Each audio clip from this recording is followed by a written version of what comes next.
Vamos lá.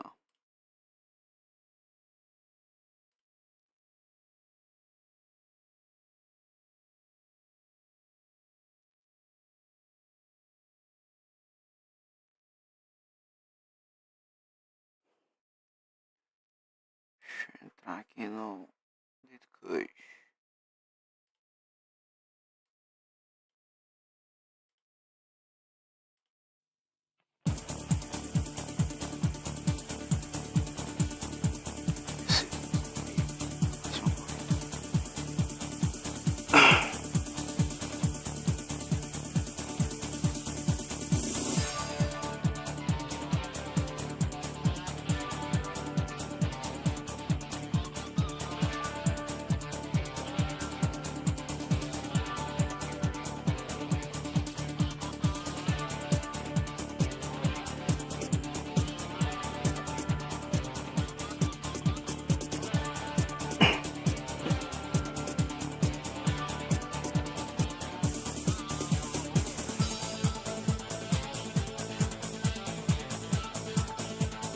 Olha que eu hoje já vi gajos na stream no Twitch a fazerem no Burgring que estavam a apanhar seco e outros estavam a apanhar molhado. Eu entrei há bocado para ver a sessão de treino e estava por acaso, entrei numa sessão que estava molhada por acaso. Yeah.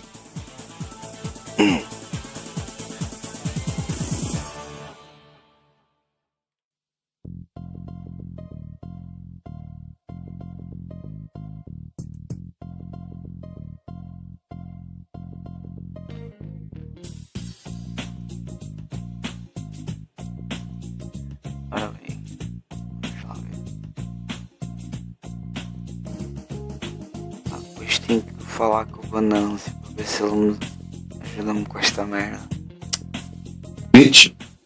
É, porque eu não estou-me a dar muito bem com este plugin Para transmitir, mas tu não. transmitir. Tu hoje quiseste tentar transmitir sem teres que ter as duas aplicações abertas ao mesmo tempo, é isso? Yeah. Yeah.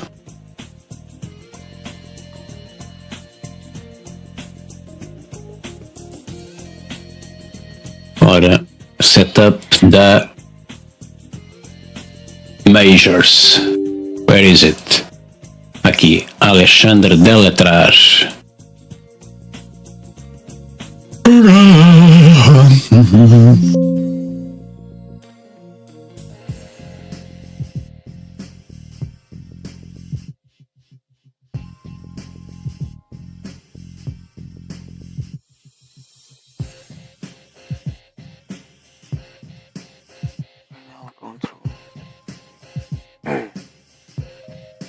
Oh, está a chover. Vai ser bonito esta semana. Vai. Vai ser ali. Olha, entrei aqui numa sessão que está a chover já.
Não vai.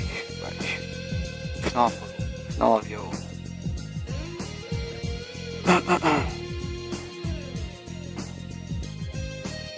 Hello? Hello? Hello? How are you doing? You're doing? Racing? Practicing? Yeah, practice. Oh, nice. In the rain. Who's there? Green. This surgery. Oh, Sergej, how are you? Good, good, good. Practicing testing the cars. I seen you signed up for the Saturday GT3. For the GT3 endurance? Yeah, for Suzuka. I am, yeah. Which car are you planning to run? Acura is always a possibility, Yeah. but then from what I heard, also Audi is good. You want the Porsche? I already know you. I'm training now with Acura. The best car I think is Acura, Serge. But do you want to go with the Porsche? Yeah. Porsche been sold. Porsche been sold to the scrap. Yeah. Are you both racing on a Saturday? I am racing on Saturday because I believe that Sunday I'm only available starting from 5:30 in the afternoon. Because the Sunday I have to go visit my dad in the hospital, so I cannot be at home before 5:30. So if I was to race endurance on Sunday, someone would have to start. See where we can go. If you want to race, we can do Saturday. You start, I do mid stint, and you finish the race.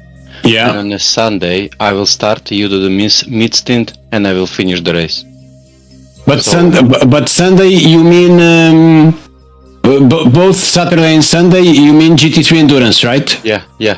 Yeah, because I'm also registered for the IMSA race for the global endurance, but I don't know what time. Saturday, what time do you think? In the morning? No, Saturday afternoon only. Oh, okay. Yeah, we can do it on Saturday or Sunday. I just need to race Saturday GT endurance. I would have to race Sunday global or vice versa. So it's up to you because I can only race GT endurance if I race with you. Yeah, let's do it on a Saturday. Okay. And IMSA you can do on Sunday. Yeah. And Sunday I can do it solo. If no one's coming, I can do it solo. Because nobody else replied aside from us, from me and you, for GT endurance. Yeah. Okay, we can race Saturday, no problem. But with which car you wanna go? Mustang. Oh yeah, Mustang is also good. Yeah. For Suzuka, Mustang is also good. But the Acura I think will be the fastest. Florida, right? Yeah. Okay. Okay, let's go with the Mustang, man. Now I'll go something easier. Let's stick to the Acura. Ah, you were joking. Yeah. Yeah, we can go with the Acura. But if you said to me you would like to go with the Porsche, we could also go with the Porsche. But the Acura, I believe, will be the best car. Yeah. Oh. I believe it's going to be Acura Trophy anyway. Yeah, possibly. Yeah. Yeah. Yeah. Alright. Then Saturday doing with the Acura. Okay, at 5 or 6 o'clock in the afternoon, right? Yeah. Okay. 6, I think, for you. 7 for me. Yeah. Okay. Yeah. Excellent. Oh, let's practice. Let's practice. But now I'm still driving today and tomorrow, I believe, all day the LMP3, which is the car that I always start the week. I only dedicate to the LMP3 and GT3. I'm only GT3. Yeah. And besides, the LMP3 is at Barcelona, which is a track I really enjoy. Oh yeah, it's a good track. It is now completely dirty because of the guys that spin and return to the track, but it's still fun.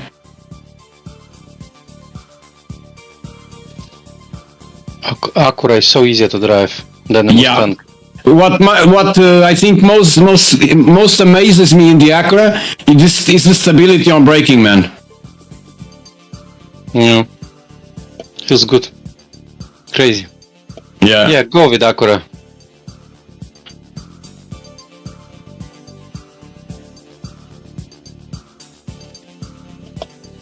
Cool, sorted.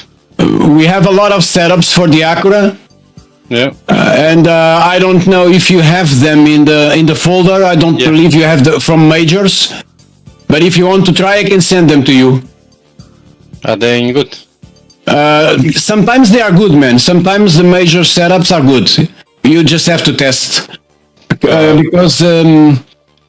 because Laj has membership from majors. So every week he sends the major setups also to Daniel. All right. But I don't know if he posted or not. But I have them and I can send them to you. I'm not even testing. I'm only P1 docs. Yeah? And the Hymos? You test the Hymo? No. Because I believe the Hymo is also available for the Acura. Yeah. My son. I go to test. Yeah, but I'll send them to you. I'll send them to you and then you test if you want. Okay. Yeah. I send. 1 minute. No, but I was just going to send the ones from the Acura man. But if you want to send them all to him. Yeah. Yeah, it's easy. 1 minute.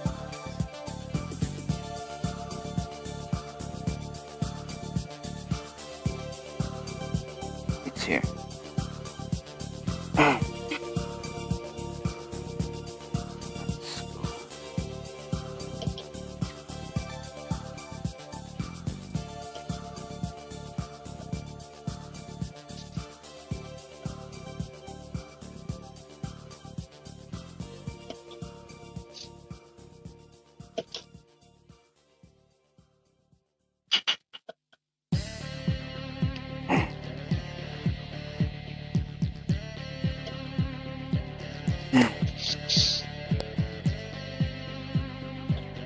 Thanks for setups.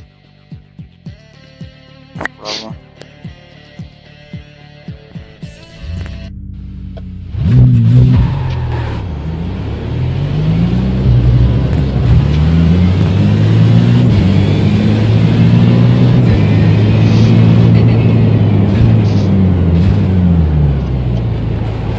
Thanks, Vincent.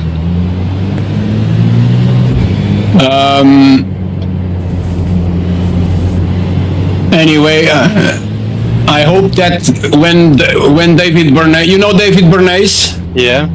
I hope when he returns from his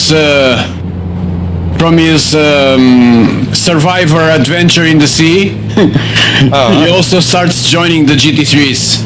Yeah, he will. He was very active. Yeah.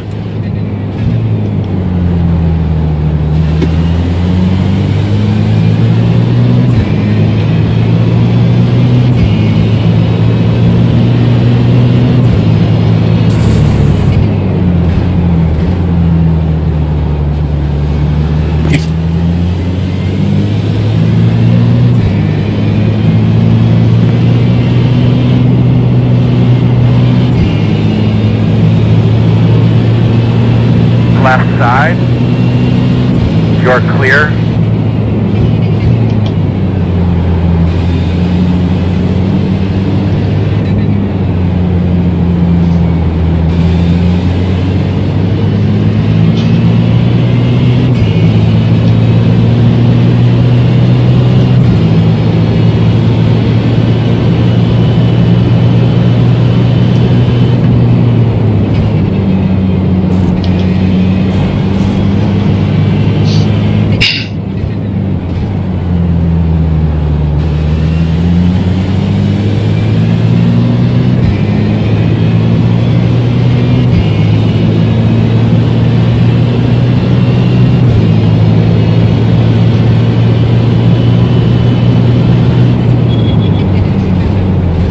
See it in front of you. It's coming backwards.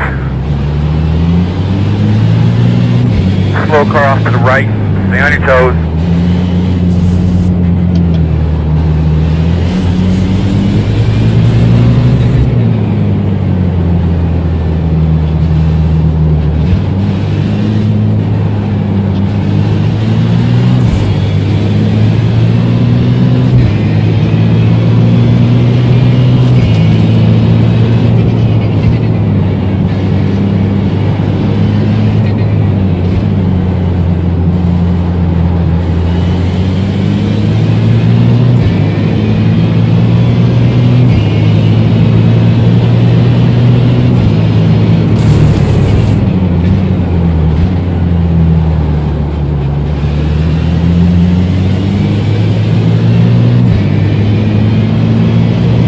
left side. Clear.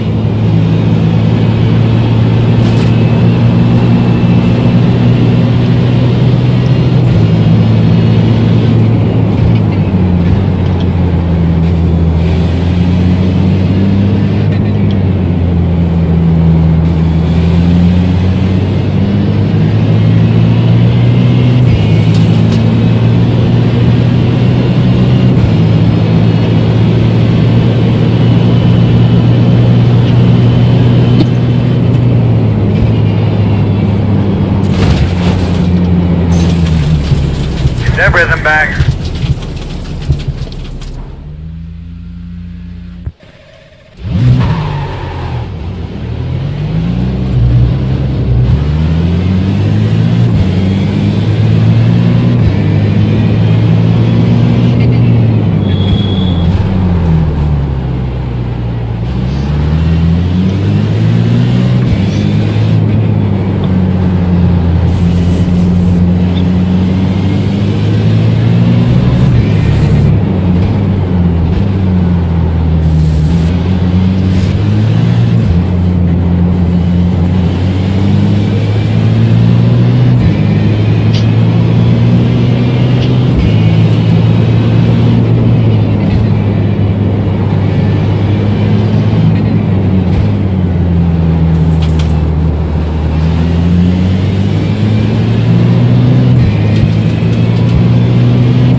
On your right. Clear.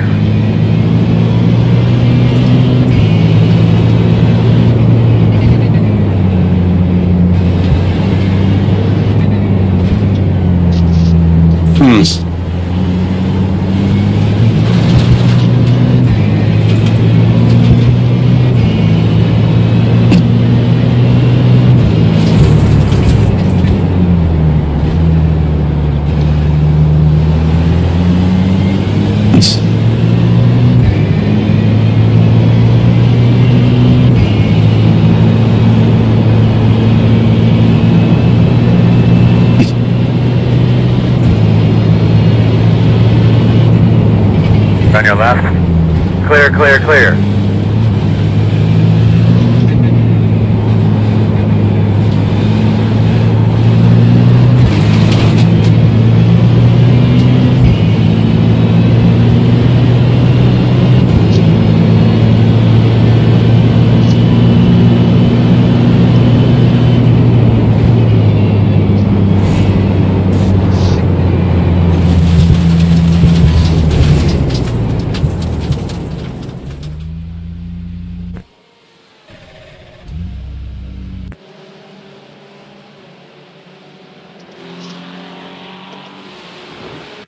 You're on a dry tire.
You're on a dry tire.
Oh, boys. Go off. There's no practice. Done some testing, it's practice. Know the car now, so we'll be practicing till weekend. No? You enjoying the car? Yeah. Oh. Good night. Bye bye.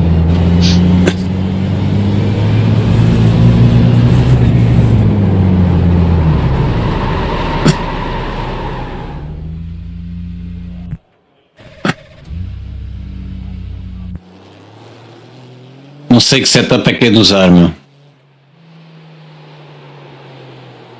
Merda. Estás aí, Laje? Estou aqui, estou a tentar descobrir se meto aqui pneus de chuva ou seco, mas eu já descobri que tem que ser seco. Ele fica pior com de chuva. Yeah. Fica muito pior. Pronto, mete seco. We are on normal tires. Tá. Ei, esqueci-me de carregar no botão de pit. Não estás a correr, pá, não estás só a treinar. Estou a treinar, estou a conhecer aqui os pontos da pista.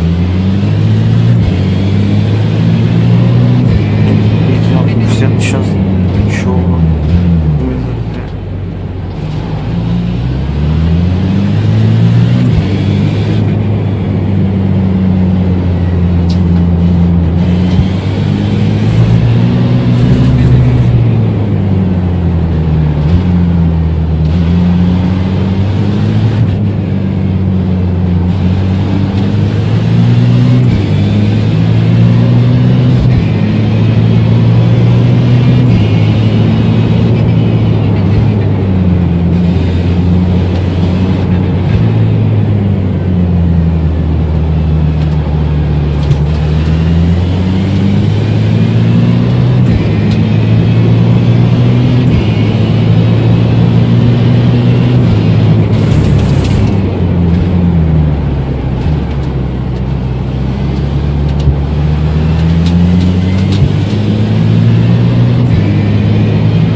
Pode ser só a pista úmida, mas nada. É, mas está chovendo, está mesmo a cair pingos no para-brisa.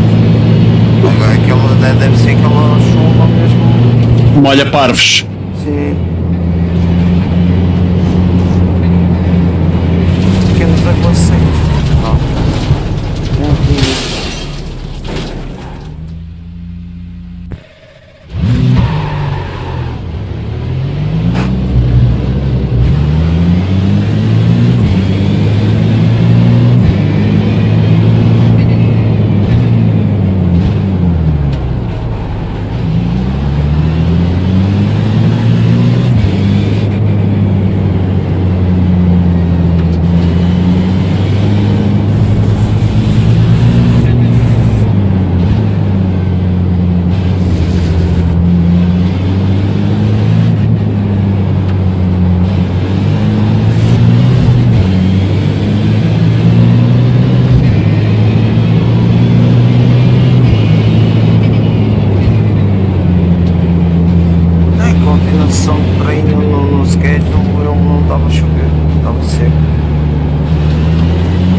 Vai ser lindo. São os meninos que não sabem andar, fodeu a vida.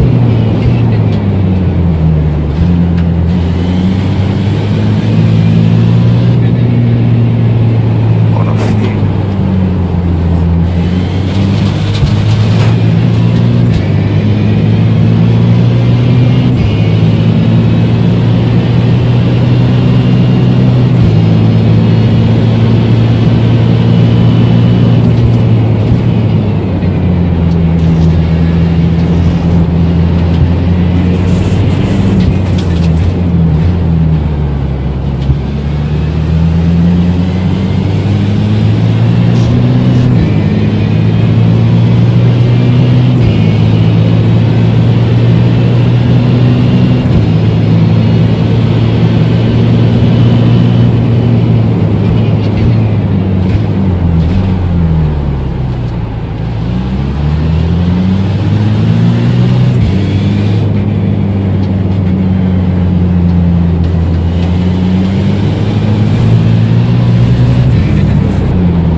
free.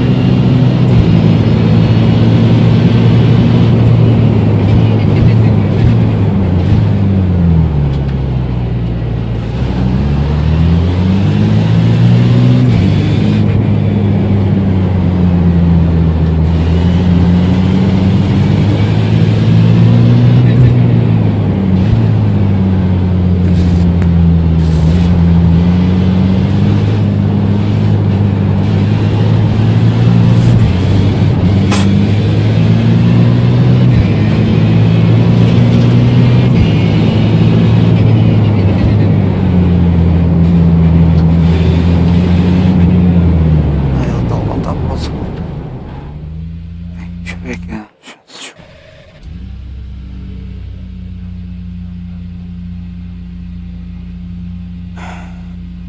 29%, 98% de umidade a 100. Então, amigo, espera aí. Espera aí.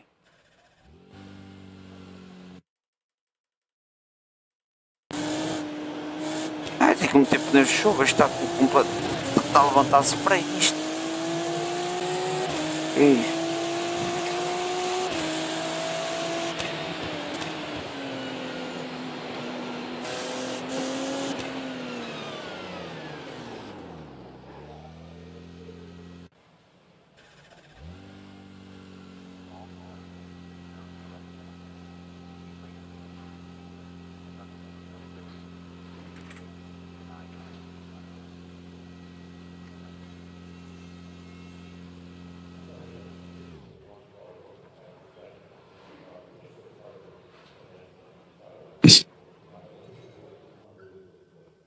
Não, o Aimo é bom. O Aimo é bom, mesmo. Estás em Suzuka, não é? Hã? Estás em Suzuka. Não, é em Barcelona. LMP3. Ok.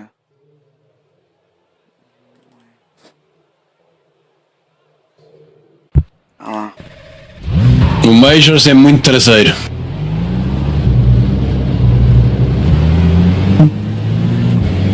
Vou agora andar outra vez com o da P1 depois vou dar mais umas voltas com o da VRS, mas se nenhum destes dois me satisfizer como o Aimo, vou dar Aimo.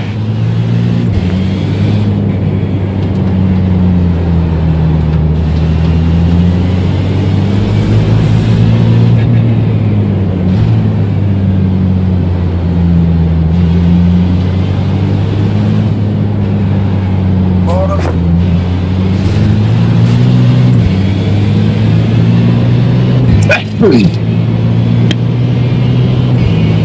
Hoje troquei mensagens com o Soares, está com o micro fedido. Ei.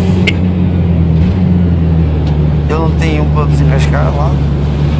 Diz que o cunhado foi lá à casa sem ele saber e andou a andar no simulador. O marido da irmã. Fodeu-lhe aquela merda toda. Yeah.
Ele agora só vai aparecer aqui. Só quando finalmente. Não, ele deve ir andar em Nürburgring. Ah, ele, se for preciso, compra outro micro.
5-7.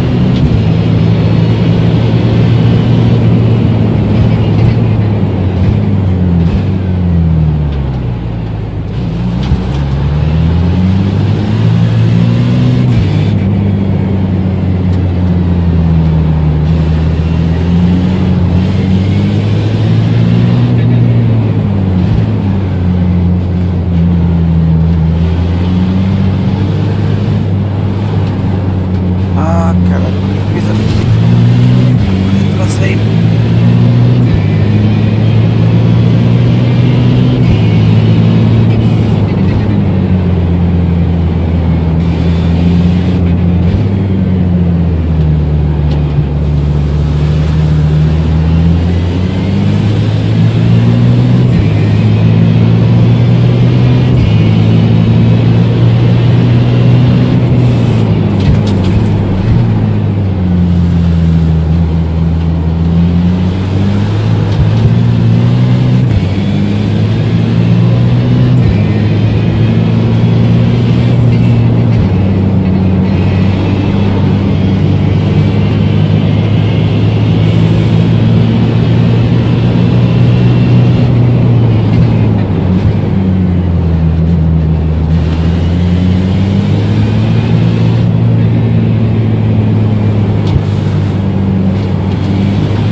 .79.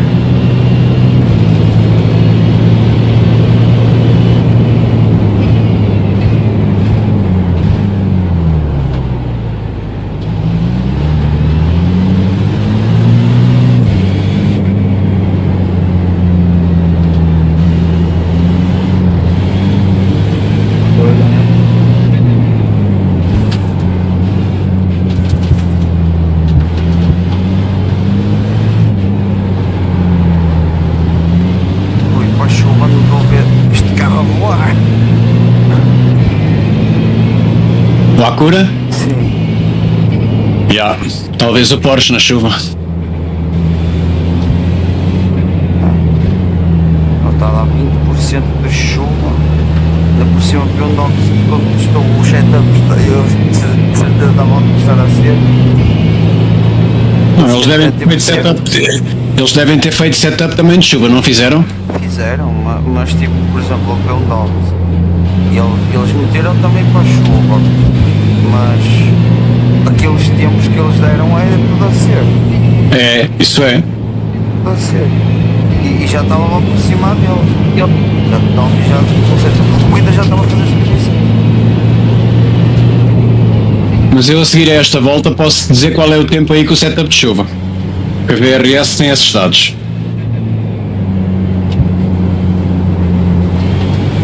Esquece, este carro para a chuva, esquece. Pá, o setup da P1 Docs é melhor que o da Raimo.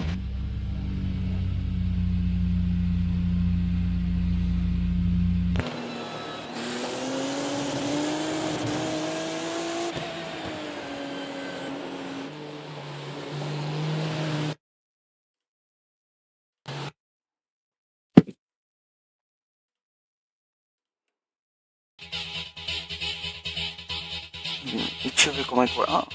Aqui na IMSA vai estar 29% de chance de chover. Vai ter 8% de umidade mínimo.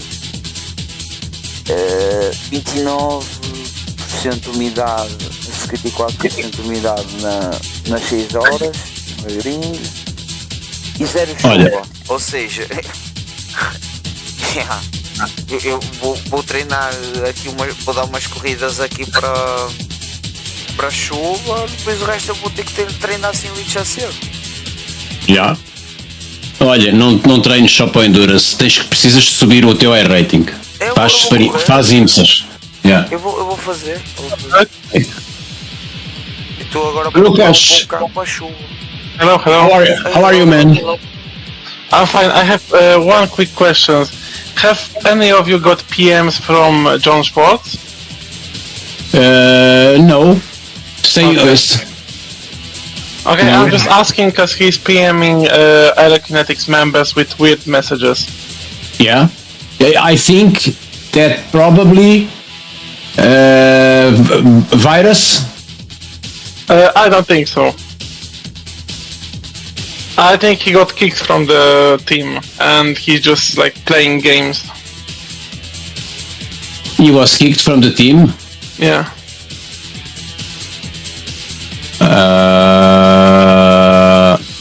Okay. But that is new. You sure?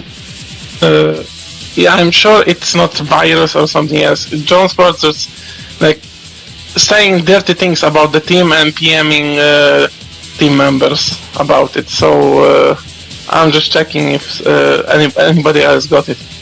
No, I didn't. I didn't get it. For me, he didn't send any message. Lars, did you receive any private message from Schwartz, John Schwartz? Let me see.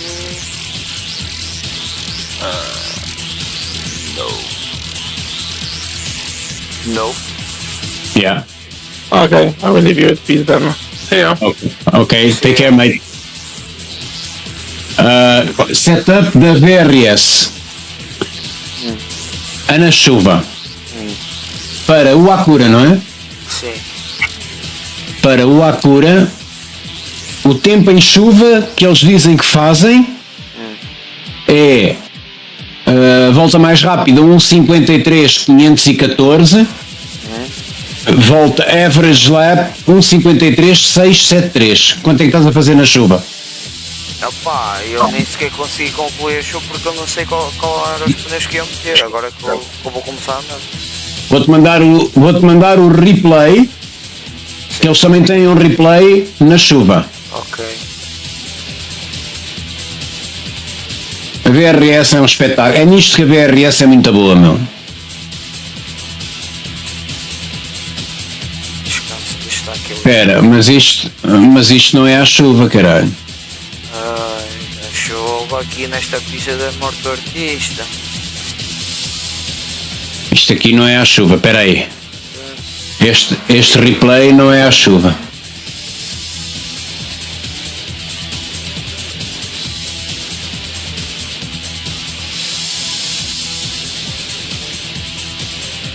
Pá, eu acho que não vai chover, mano. Não vai chover nas 6 horas. Agora aqui para IME só está 29% de chance de chuva, mais 98% a 100% de umidade. Yeah, mas eles não têm replay à chuva, só têm replay em seco. Tem que treinar para caralho. Tem que treinar para caralho.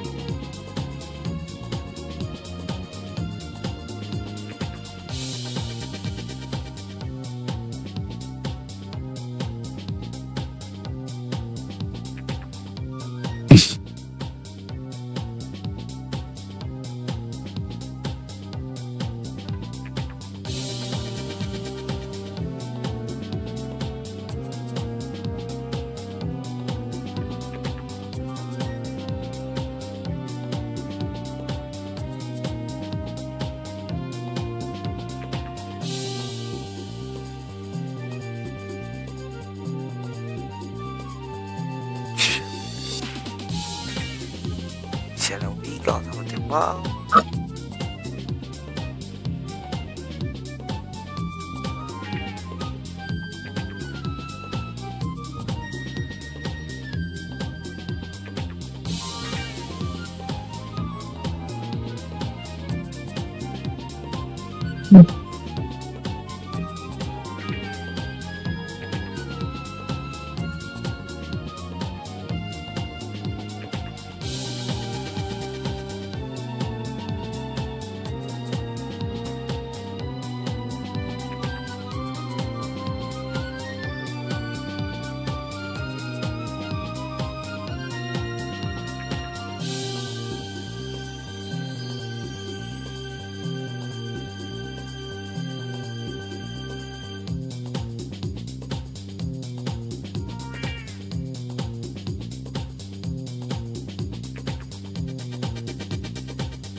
Estou mesmo muito indeciso, mano.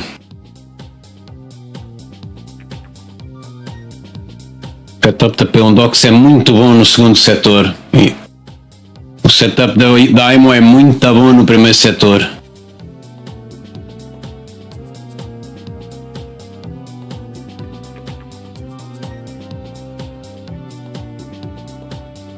Os dois são muito bons no terceiro setor.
Ai, Luizinha, já bateste mal. Eu mandaste uma fruta. De vez em quando passa-se. Deixa eu entrar aqui neste. Foda-se. Caralho. Captei o LMP3. Como é que conseguiste isso? Acho que nunca tinha feito isto. Como é que conseguiste isso? Na última curva de Barcelona, a roda traseira do lado direito foi à gravilha quando eu ia a fundo. Fui bater no muro e captei. Ah, então. Foda-se. Nunca me tinha acontecido. Explodi a lata toda. Acabou o treino por hoje. Não, foda-se, há budget aqui, mandei vir outro, caralho.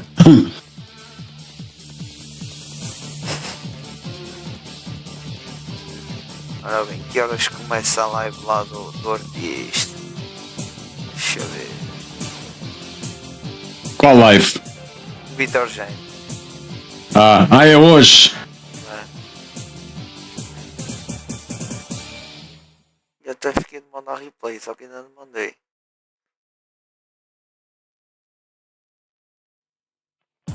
Ontem associei que estava a fazer tempos bons, meu. 56. Eu tenho que fazer 56 na chuva.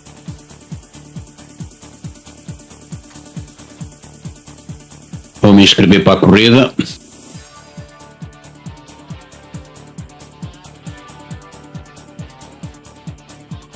Vou me inscrever para a corrida. Withdraw.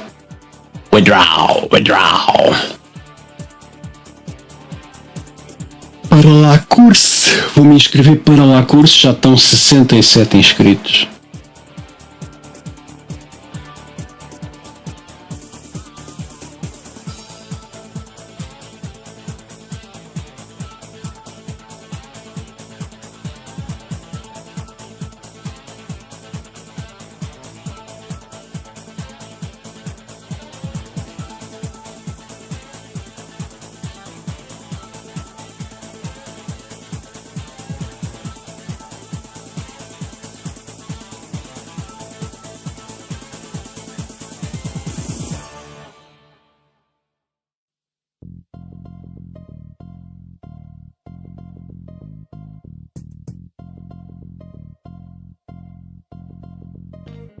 E eu hoje no trabalho, feito estúpido, a ver as voltas tudo a seco.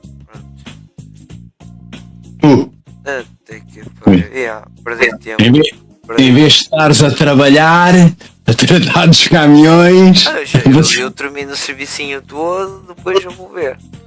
Yeah. É que está. Tempo aqui, como é que está o tempo aqui? Deixa eu ver. Deixa eu ver como é que está o tempo. Isto vai começar a chover no meio da corrida. De certeza.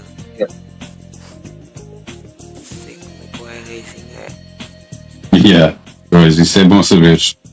Assim não te fodem.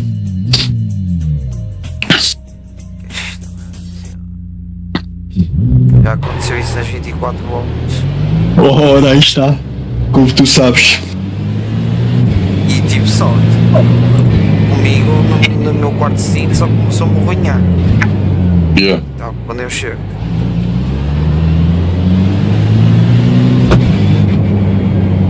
Oh, pronto, agora eu entro aqui. Servidor seco. Yeah. Bom, tá bom. É conforme os servidores. É conforme os servidores. É que no início da corrida não vai chover, de certeza. Vai chover a meio dela.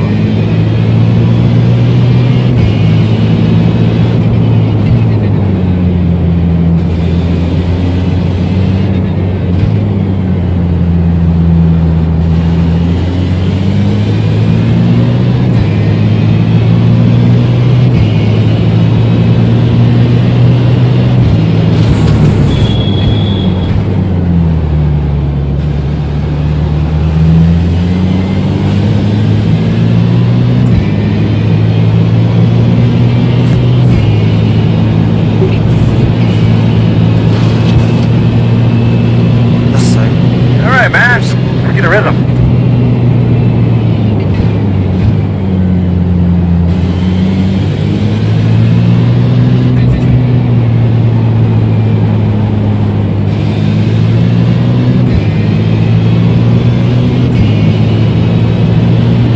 Tenho que treinar aqui como pagar aqui as maneiras de slowdown.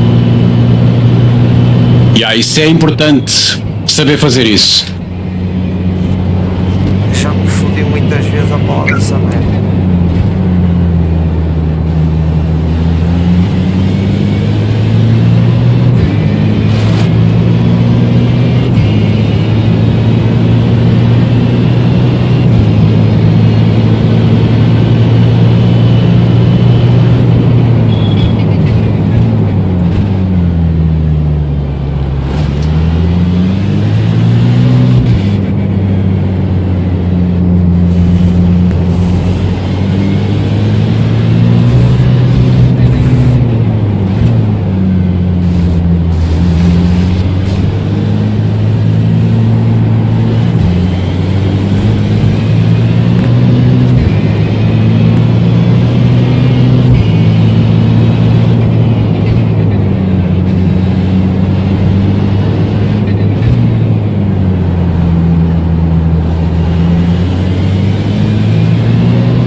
Tu fazes o treino break com os dois pés, um no pedal de travão e outro no acelerador, ou só com o pé direito?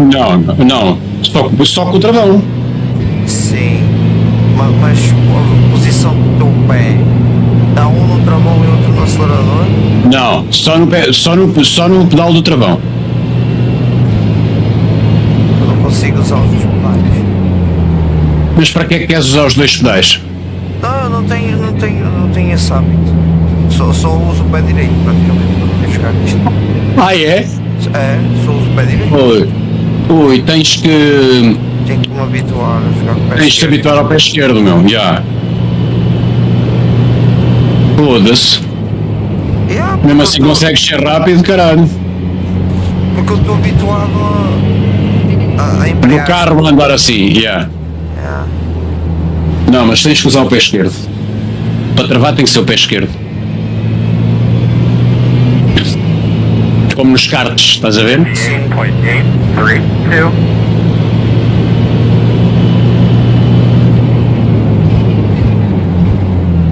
É porque eu estou habituado a embreagem e essas merdas.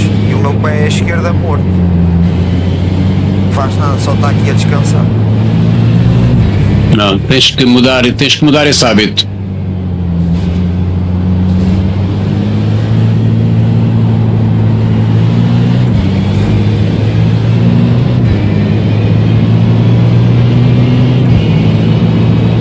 Isso trabalha-se, habituas-te. Tem que afastar o pedal, então. Tem que afastar o pedal do travão do acelerador. São 3 pedais. Yeah. Como tenho agora, como tenho já há algum tempo os DC e só comprei 2, eles estão afastados, facilitam bastante a vida. Assim é a perna do nosso salão.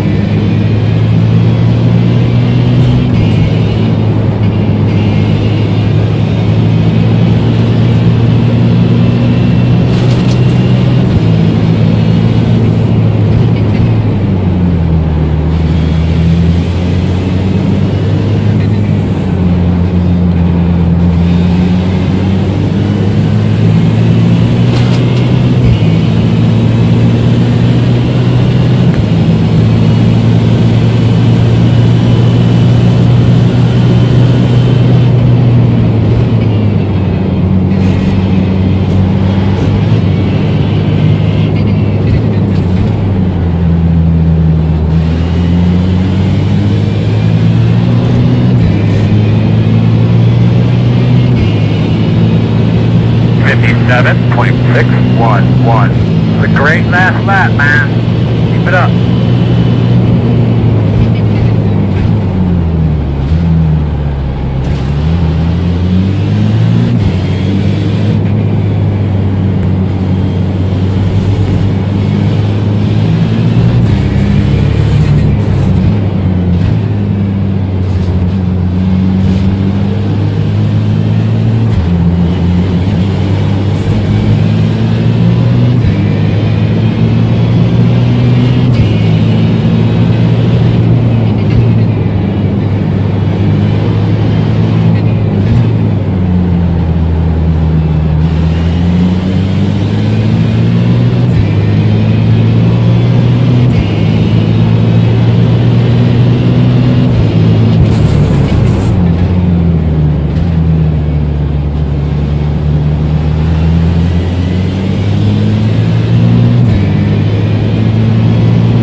Que seja. Go, man. You picked it up a little bit. Looking good.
Calma, moço. Eu não sei meio na pista. Que é frente. Seus limites.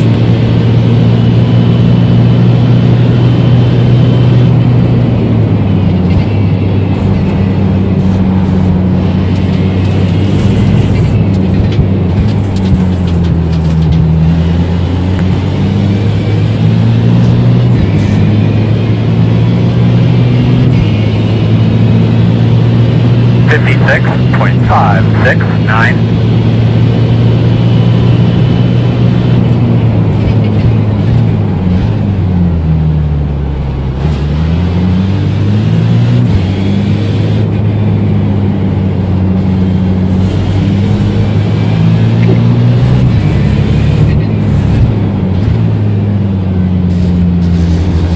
Nossa.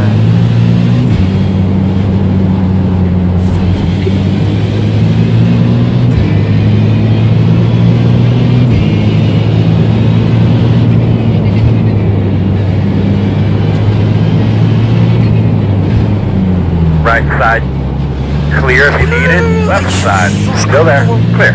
Ai meu Deus, oh mano, eu só vejo uma flecha passando na minha frente. Era um GTP. Era. Mas já estou treinando aqui, não estou aprendendo a pista. Yeah. Passa, passa. Right side. You're clear. Clear. Ei, mano, aquilo tem umas asas do caralho. Yeah. Devagar.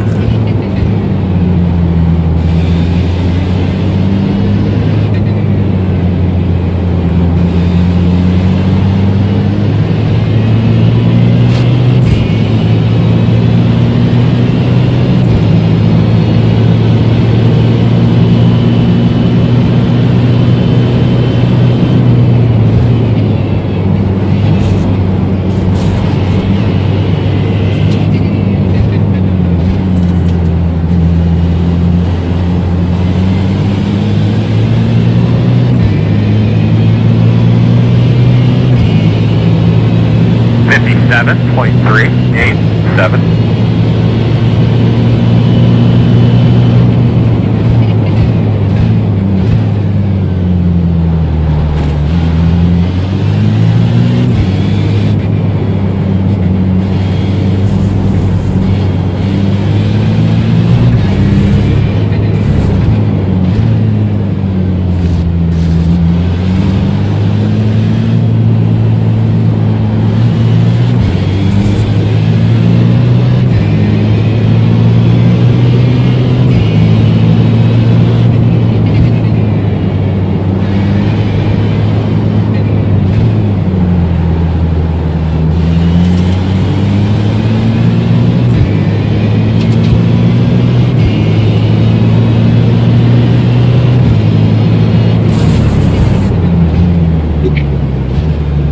On the left side, you're clear.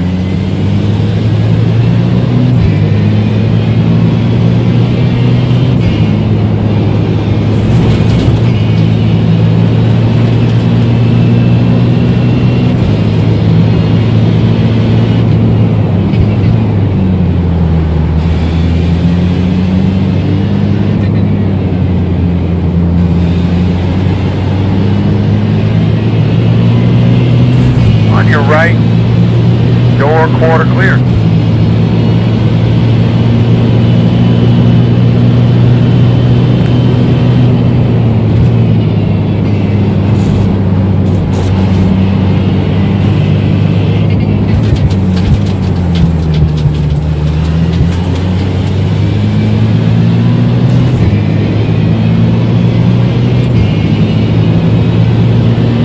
.087.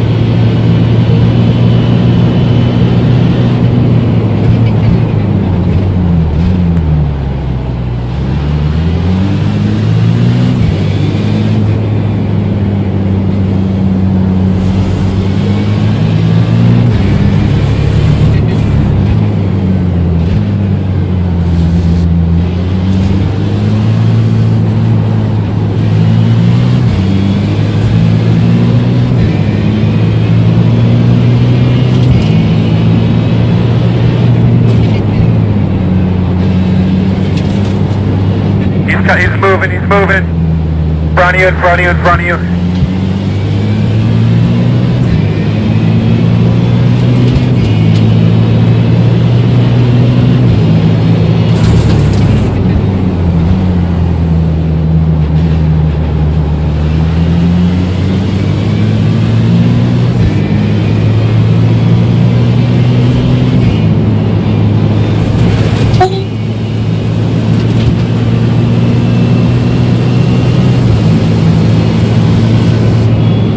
Right side. Act there. Oh, mano, os gajos do GTP são tão negros, mano. Do you think you got a loose wheel? Ai, meu Deus do Looks céu. like one of your wheels is out of alignment. You'll have less grip out there. O que é que o Manjo fez, mano? Ai, meu Deus do céu. Mano, somos 3 GT3, mano. Eu estou a fazer too wide com o mesmo... O Manjo quer se enfiar por dentro, feito maluco, mano. Ai, meu Deus do céu. Oh, mano, ainda bem que isto é treino. Yeah. Ai, meu Deus, mano. A sério, eu às vezes eu gostaria de saber o que é que ocorre na cabeça dos manos. Nada. Não ocorre nada. Mano, o Manjo é tão mongo, mas tão mongo. É vazia a cabeça. E ele está a ver 2 carros em too wide, mano. Tipo... Oh, eu estou a executar a ultrapassagem no McLaren e ele quer se enfiar no meio da minha ultrapassagem. Tá bom, Yeah. tá certo, filho. Isso é que é... Ao menos pedir desculpa, né? Mas tive cabeça para isso. Meu Deus. Isso agora é um pouco ali. Já te inscreveste para a corrida? Não, vou aquecer agora. Vou ver se consigo chegar perto dos 53. Ora bem, vamos lá. Se eu consigo chegar perto dos 53. A minha sorte é que, pá, eu já conheço uma parte da pista, né? Que eu já andei bem na grandona. Qualify. A ver se chego perto disto.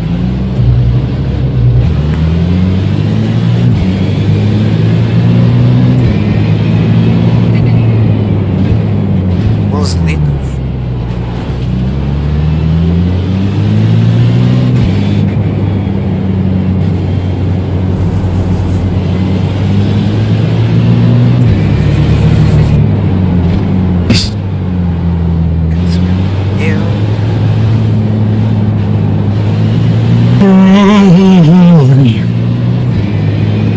Amigo, vou-me mutar por 40 minutos. Até já. Obrigadinho.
Close to a pit stop here. Couple more laps.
Nice and smooth. Just a couple more, we're gonna bid.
That was a good lap, man. That was a good one. That's what we're looking for.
on that pit road, my man. You know, might be coming soon.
.727.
Nice and smooth. Bring it around and pit this time. Try not to slide your tires. Get your brakes where you need them to get in here.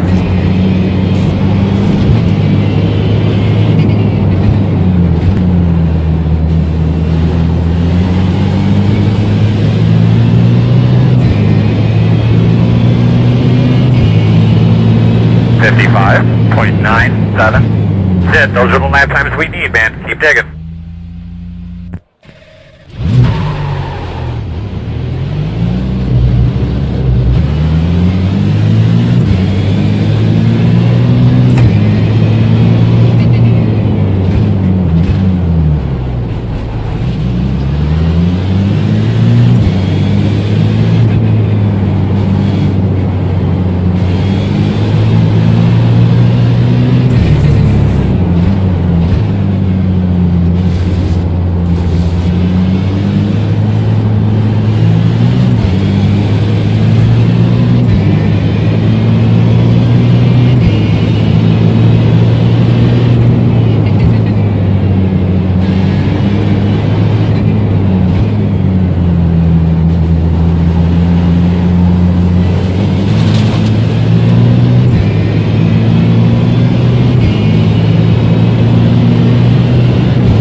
but just start keeping an eye on that fuel pressure light for me.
Pit this time. Do not lock up your tires.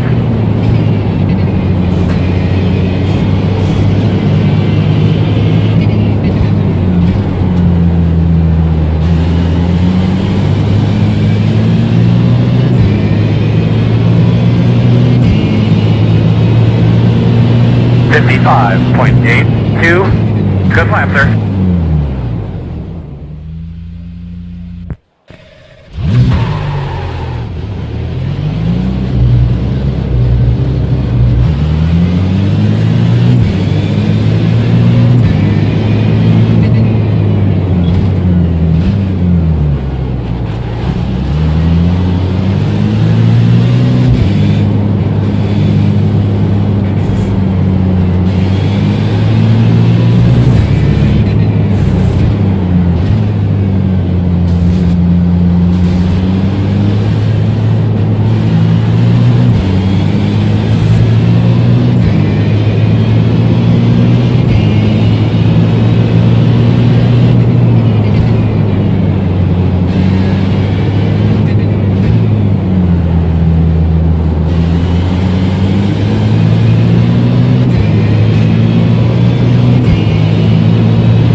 Down a great deal.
time, Chad?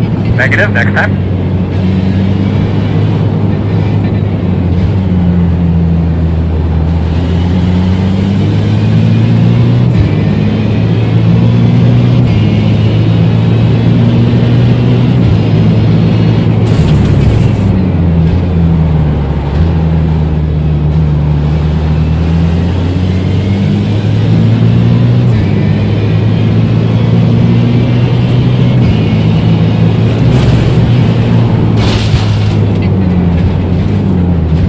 Get busted on this fucking thing all the time.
Go true loud. Coming on you.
.146.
on. Pitch this time.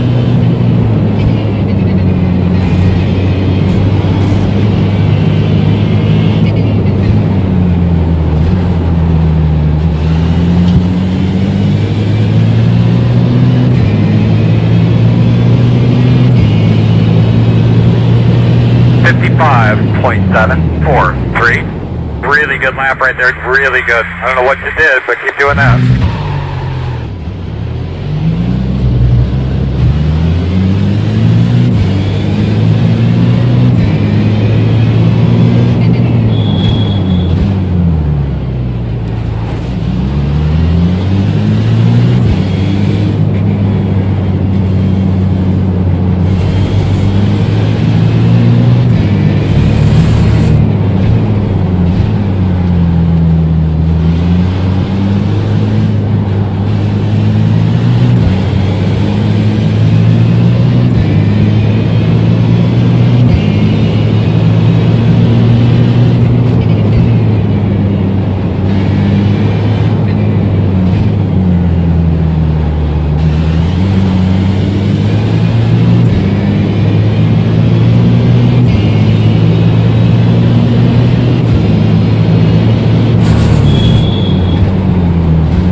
We're pitting in 2.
.163.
slow you down a bit.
59.588. Great lap.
Alright man, hustle it around, bring it this lap.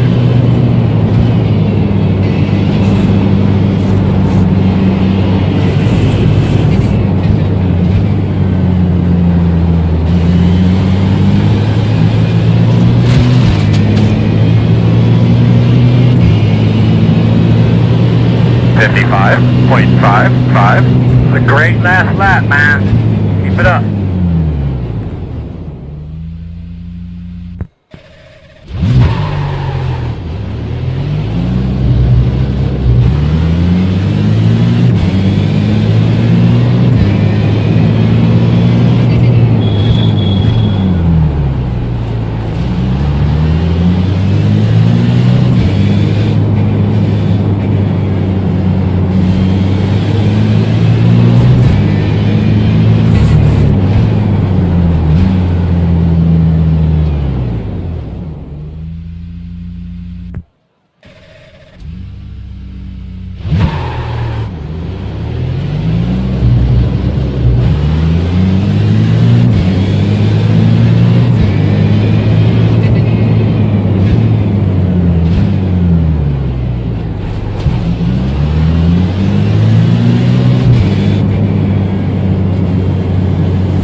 we coming this time, Chad? Negative, next time.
Close to a pit stop here. Couple more laps.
56.64.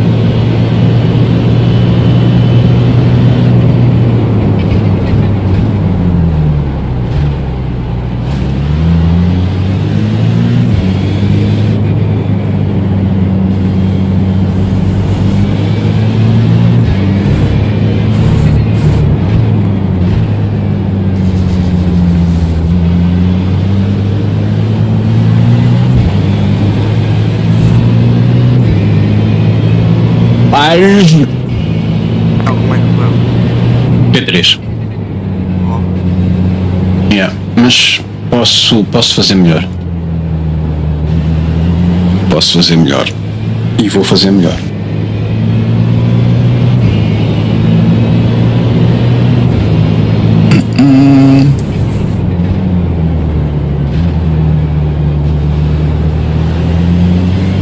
estou aqui na fase ainda de conhecer os cantos da pista.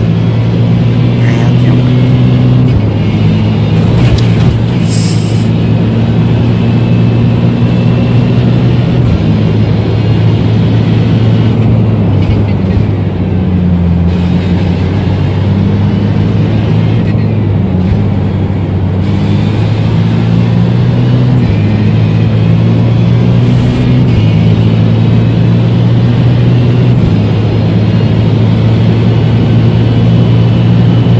Alright, bud, go ahead and bring her on the pit this time.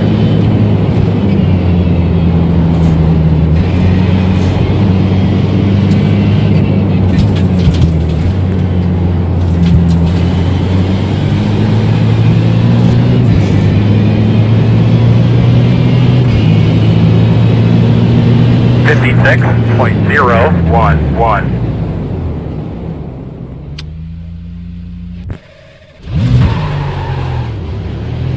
Já estou a fazer 54.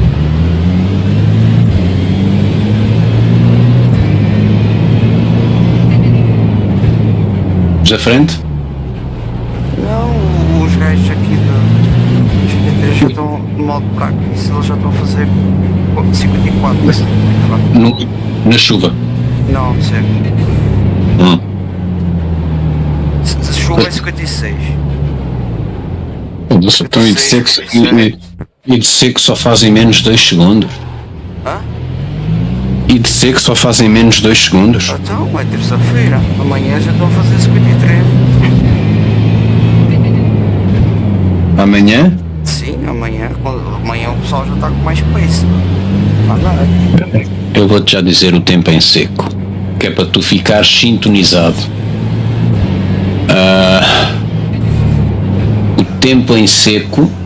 Olha, o tempo que eu te disse em. Olha, o tempo que eu te disse no molhado está errado. O tempo que eu te dei, 53.5, é em seco, meu. Pois, 53 é em sempre, foi o que eu tinha dito. Yeah. Em molhado é 206. Quanto é que tu estavas a fazer na chuva? 207. Então, olha, estás bem. Porque o average lap time do gajo que fez o setup é 207. Estás a ver? Então estás bem na chuva. Agora, não sei qual é a quantidade de chuva que ele está a apanhar, se é menos que tu, se é mais que tu, e está a andar ao mesmo pace que tu, com a pista menos molhada. Isso agora não sei, porque a gente nem sequer tem o replay da volta à chuva. Back it down. Mas 207, pá, a partida não estás mal, não. Deixa-me escrever uma coisa. Pá, é que eu também. Opá, eu queria conhecer melhor aqui. Deixa eu ver o replay do gajo. Que há muito canto aqui que eu posso extrair tempo e não estou a aproveitar. Eu vou ver aquele replay que tu mandaste ontem.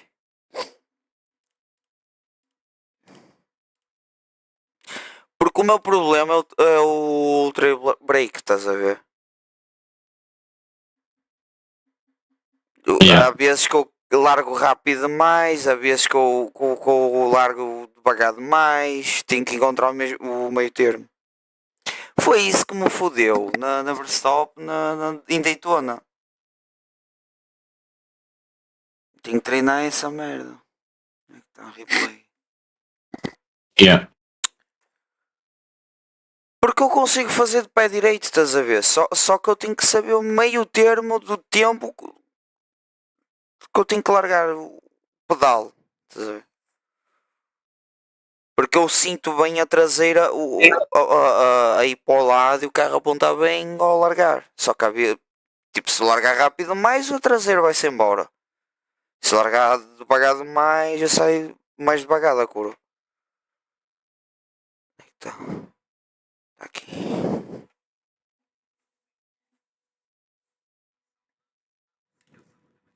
Tu tens que.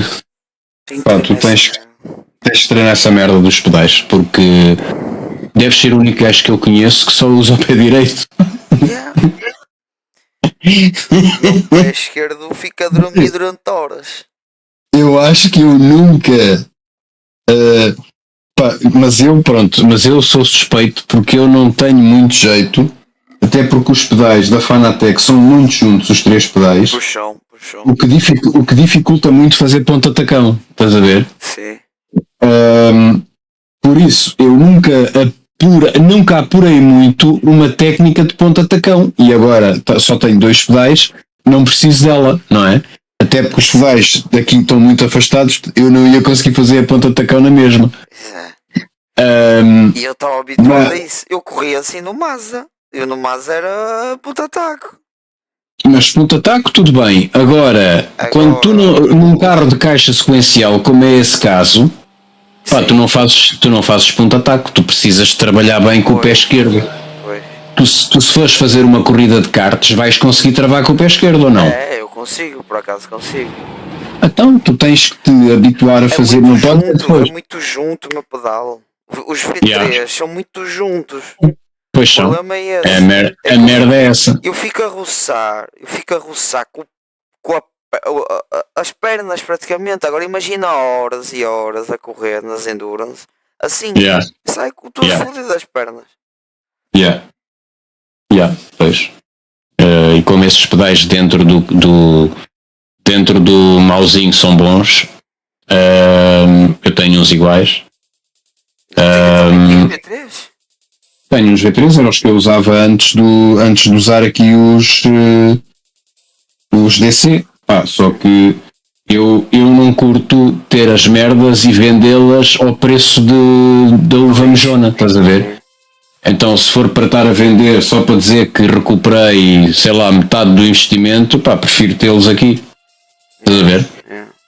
Para um dia, quando eu me apetecer, ter uma estante onde tenho, tal como os streamers têm, os outros pedais que também têm, os volantes e o caralho. Também tenho os pedais, tenho uma wheelbase da Fanatec AV 2.0, estás a ver? Que tem para aí 7 anos. E tenho um volante de fórmula da Fanatec. Está tudo paradinho ali dentro das caixas, tal como os pedais. E ainda tenho uns pedais V2. Foram os últimos que saíram antes da Fanatec fazer os V3. Sim. Está tudo nas caixas, mas os primeiros pedais foram os V2. Eu já tinha este aqui, pai, que é 7 anos, 6 anos, volta disso.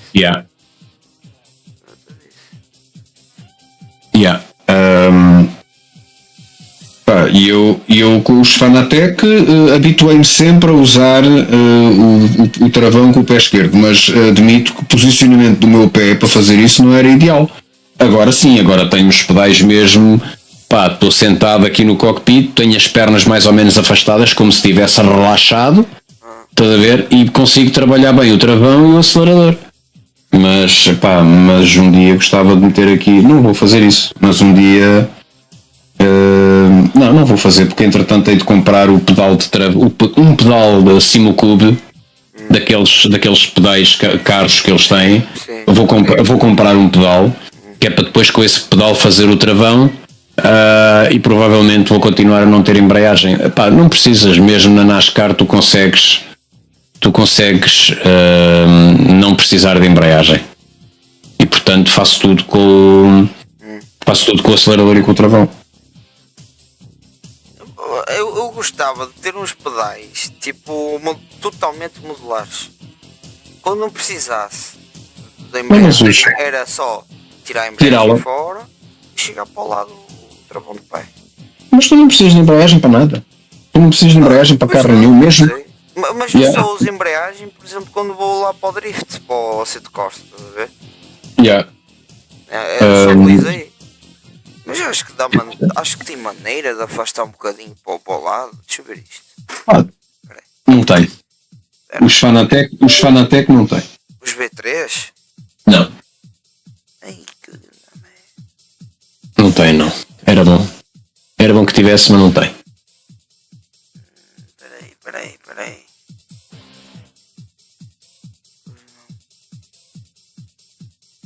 Yeah, o gajo foi mesmo para fora da equipa. O Schwartz foi mesmo posto fora da equipa. Porquê? O que é que se passou? Eu vi que... Quem foi que disse isso há pouco? Não foi um sítio que entrou aí há pouco, antes do Sergei? Não, foi o Lucas que veio perguntar se eu também tinha recebido uma mensagem do Schwartz, que foi o piloto, que foi o John Schwartz, que é um dos gajos aqui da equipa que tinha mais iRating, tinha 6K, se não me engano, e foi posto fora da equipa. Porque o gajo não treinou para as 24 horas, porque depois, quando aparece, arranja problemas com toda a gente, discute com toda a gente. Sim.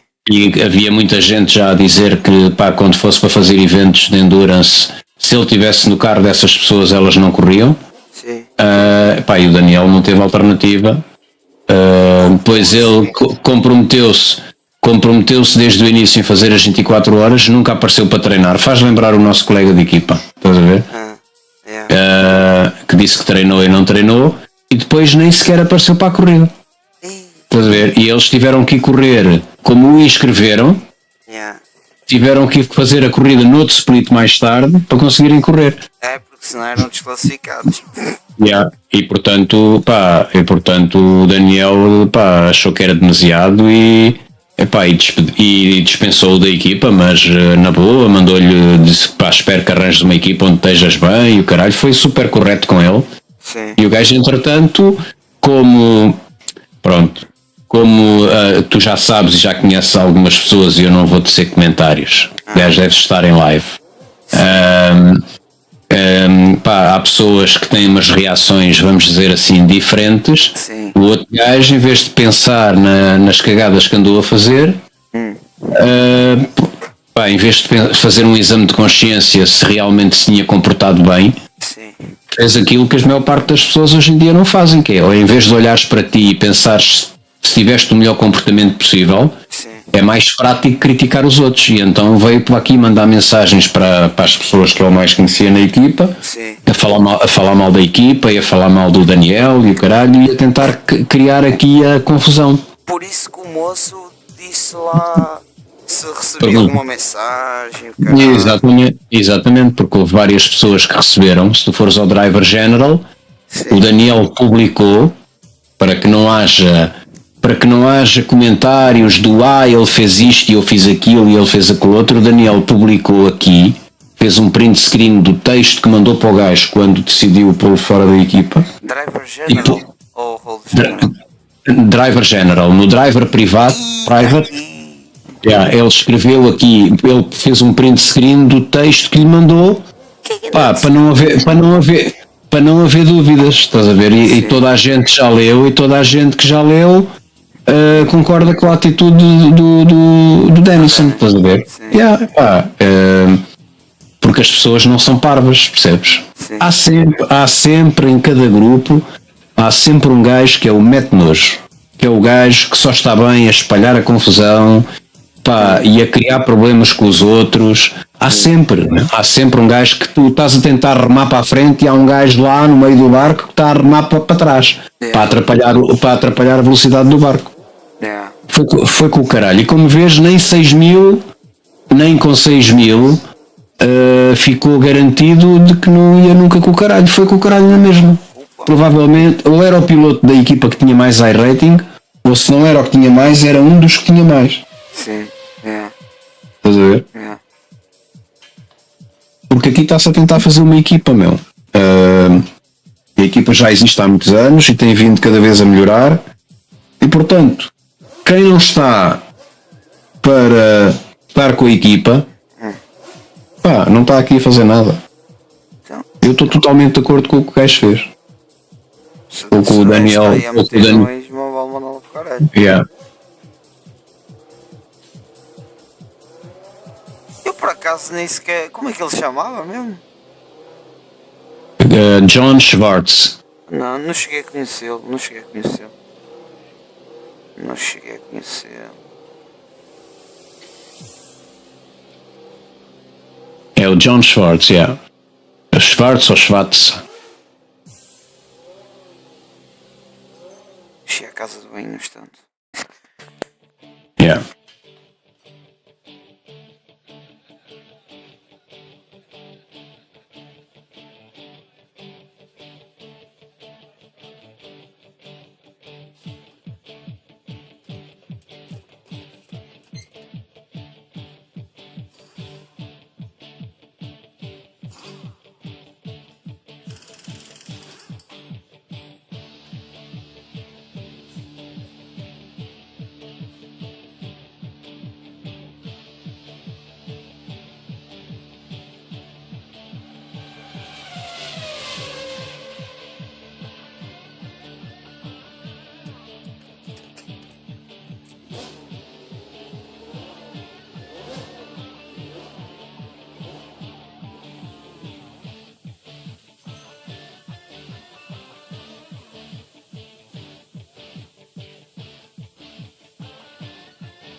Tudo bom.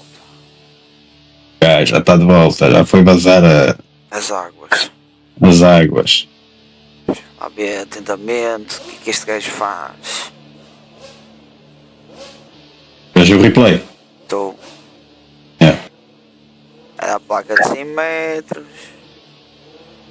Oh, ele larga bem devagarzinho. Eu largo mais rápido, estás a ver? É aqui que eu erro. Aqui um bocadinho travou. Pois meu, eu tenho que arranjar uma maneira de me tentar meter aqui estes pedais mais afastados. Mas no Fanatec não consegues, garanto-te. O que tu consegues fazer no Fanatec é consegues pôr, por exemplo, em vez de usar as pedaleiras que vêm originais com eles, tem aquelas outras que também deves ter recebido, não é? Conseguires configurar isso de maneira o pedal do acelerador fica mais para a frente que o do travão. Estás a ver? Sim. Que é para tu conseguires estar com o pé, porque tu ao fazeres ponta tacão ficas sempre com o calcanhar mais próximo de ti que a parte da frente do pé, não é? Opa, é que eles estão mesmo juntinhos. Estão tipo... Agora, afastares os pedais, tipo pôres o pedal do travão mais encostado ao da embreagem e ficares com mais margem para o do acelerador, ou eu estou a ver a coisa muito mal, ou nos pedais não dá para fazer isso. Mas posso estar a ver a coisa mal. Que eles estão na caixa já. Mas eu aqui nos DC consigo fazer isso porque os pedais vêm a base para pôr os pedais, não é? O chão dos pedais tem uma barra transversal que é um perfil de alumínio. E portanto tu vais afastando os pedais para a esquerda ou para a direita conforme te apetecer, porque o perfil de alumínio não tem nada que impeça que tu coloques aquilo como tu queres. Isso é que é porreiro, é tipo um pedal totalmente modular que tu podes alterar a medida do ângulo dos pedais ou meter um bocadinho mais para o lado. Isso é que é porreiro. Isso é muito bom. E estes pedais, vou-te dizer, estes pedais custaram novos, o mesmo que me custaram os Fanatec novos, mas os Fanatec têm 4 anos ou 5, estás a ver? Sim. O Bruno tinha-me falado desses pedais, que ele até me mandou o link lá da loja são os pedais que ele tem, são os pedais que o Miquel tem. Para mim, dentro destes pedais que tem e outra coisa, é assim, tu não consegues criar perfis nos Fanatec, no software da Fanatec. E nestes consegues, estás a ver? O teu perfil de travagem é linear, basicamente. E é só esse. E nada além. O meu é o que eu quiser. Por exemplo, o meu perfil eu até vou fazer live e vou-te mostrar aqui o meu perfil dos Fanatec, dos meus pedais, como eu neste momento estou a usar para tudo. Comecei por usar só para o GT3, mas agora estou a usar para tudo. Vou-te mostrar, espera aí. Deixa-me abrir a live. A cena que eu bato mal com o meu é tipo a memória muscular no pedal do acelerador. Tipo, eu não tenho noção se eu estou a carregar 25, 50 ou 70%. Agora no pedal do freio tenho noção disso. Olha aí a live. Deixa eu ver.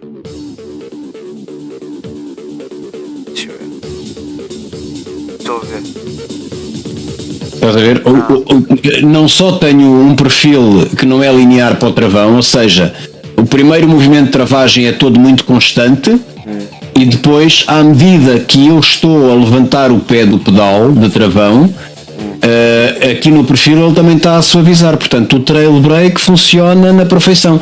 Além de que é assim, eu tenho os pedais configurados para nos 100% estar a 84% na realidade. Eu, se quiser carregar o meu pedal a 100%, eu carrego. Espera aí, deixa-me carregar aqui no pedal. Eu carrego. Ele no perfil está a dizer que vai aos 100%, mas olha, não vai a mais que os 80%. Estás a ver? E o acelerador está ao contrário, está super suave no início. Sim.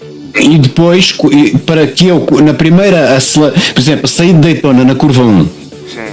Eu dava gás e a primeira parte do acelerador é muito suave e portanto a traseira não sai. Estás a ver? A traseira não sai e depois do primeiro impacto do acelerador ser suave, pedal forte, estás a ver? Portanto o carro é rápido, mas a aceleração, o início da aceleração é muito suave. E eu assim, eu tenho que ser muito violento com o acelerador para perder a traseira do carro. Estás a ver? E isto, amigo, foi o Daniel que me mostrou o perfil dos pedais dele, que são melhores que os meus, são os Oizinkvel Ultimate. Estes pedais, estes pedais que eu tenho em termos de qualidade são equivalentes aos Oizinkveld Sprint, que são a versão mais barata da Oizinkveld. Os deles são os Ultimate. Epá, e ele usa estes perfis. Epá, e são os perfis que os aliens estão a usar. Percebes? É por isso que tu vais ver os vídeos dos gajos e as lives dos gajos e vês. Eles têm ali com uma condução, até parece que estão a passear, mas aquilo sai tudo super preciso. Vais ver a transmissão do Kasdorp e ele a guiar, parece que está a passear, meu. E tu achas que estás a fazer igual, e se calhar em muitas situações estás. Só que depois ele tem uma configuração de acelerador e de travão que tu não tens, mas eu agora já tenho. Hello, Daniel. Yo. How are you, mate? Yeah, I just wanted some feedback on the news that I've been sending, man. What do you reckon? The news about this going out. No, the nudes. What nudes? I didn't see any nudes. Oh, you didn't get any news from John? No. He didn't. He didn't send me a message. Lucas was earlier a little bit a while ago, and he asked us if we had received any message. Yeah. And I said no. I was practicing and I stopped practicing. Man. You didn't get the message? No, but man, Oh, that sucks, dude. That would have cheered you up. Yeah. No, I would have contacted you like I did, because when Lucas told me that, then I said, yeah, better ask Daniel what happened. And then you sent me the text that you also posted in Driver General, and I couldn't agree more with what you wrote, man. The problem go on. Nowadays, people, I don't know why, because this makes us evolve as stupid people instead of evolving as reasonable people. But nowadays, people seem to prefer to blame it on the other before thinking about what they did, you know. And you will eventually maybe think about it and realize that he was wrong, you know. And that look, people are commenting, and nobody is on his boat, you know.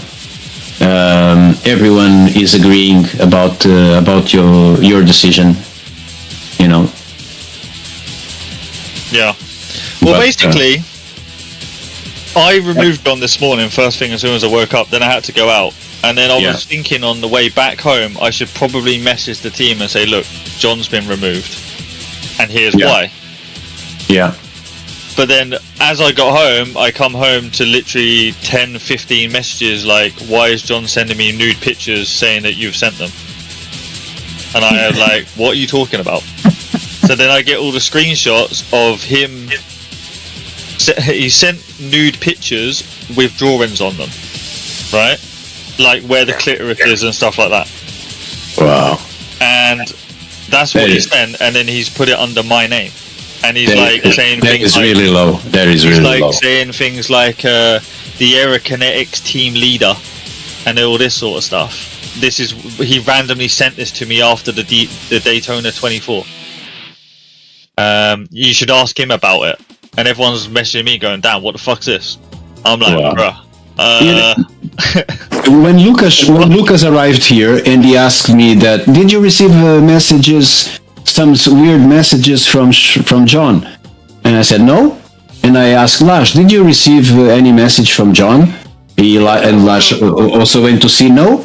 And yeah, because he's sending weird messages to people. And you know what I told Lucas? I said, Lucas, hey Lucas, maybe it's a virus from Discord. Because in my previous team, I had a guy that was sending messages every day to people, offering money tickets or something, or points from Steam, which is a virus, you know. Yeah. And nobody was opening that, and eventually, at one point, he had to be removed because he was doing that without knowing, you know. And he was removed. And I thought it was that kind of message. Then I realized what it was, because Lucas then said, no, he's been sent off the team and is private messaging people, trying to create problems, and that's why when I sent you the message. But I want to tell you, since you are here, I want to tell you something about the 24. Okay. About our 24. We almost had a very good race. We were one of the teams that had to deal with rain. And Zach was brilliant. He had a small incident in the rain that cost us 4 laps. Could have happened to anyone, you know. It cost us 4 laps, but we wouldn't have a bad result because of his accident, because the third place finished 4 laps from the leaders, and the leaders were not the fastest guys on track, so maybe the leaders also had problems, you know.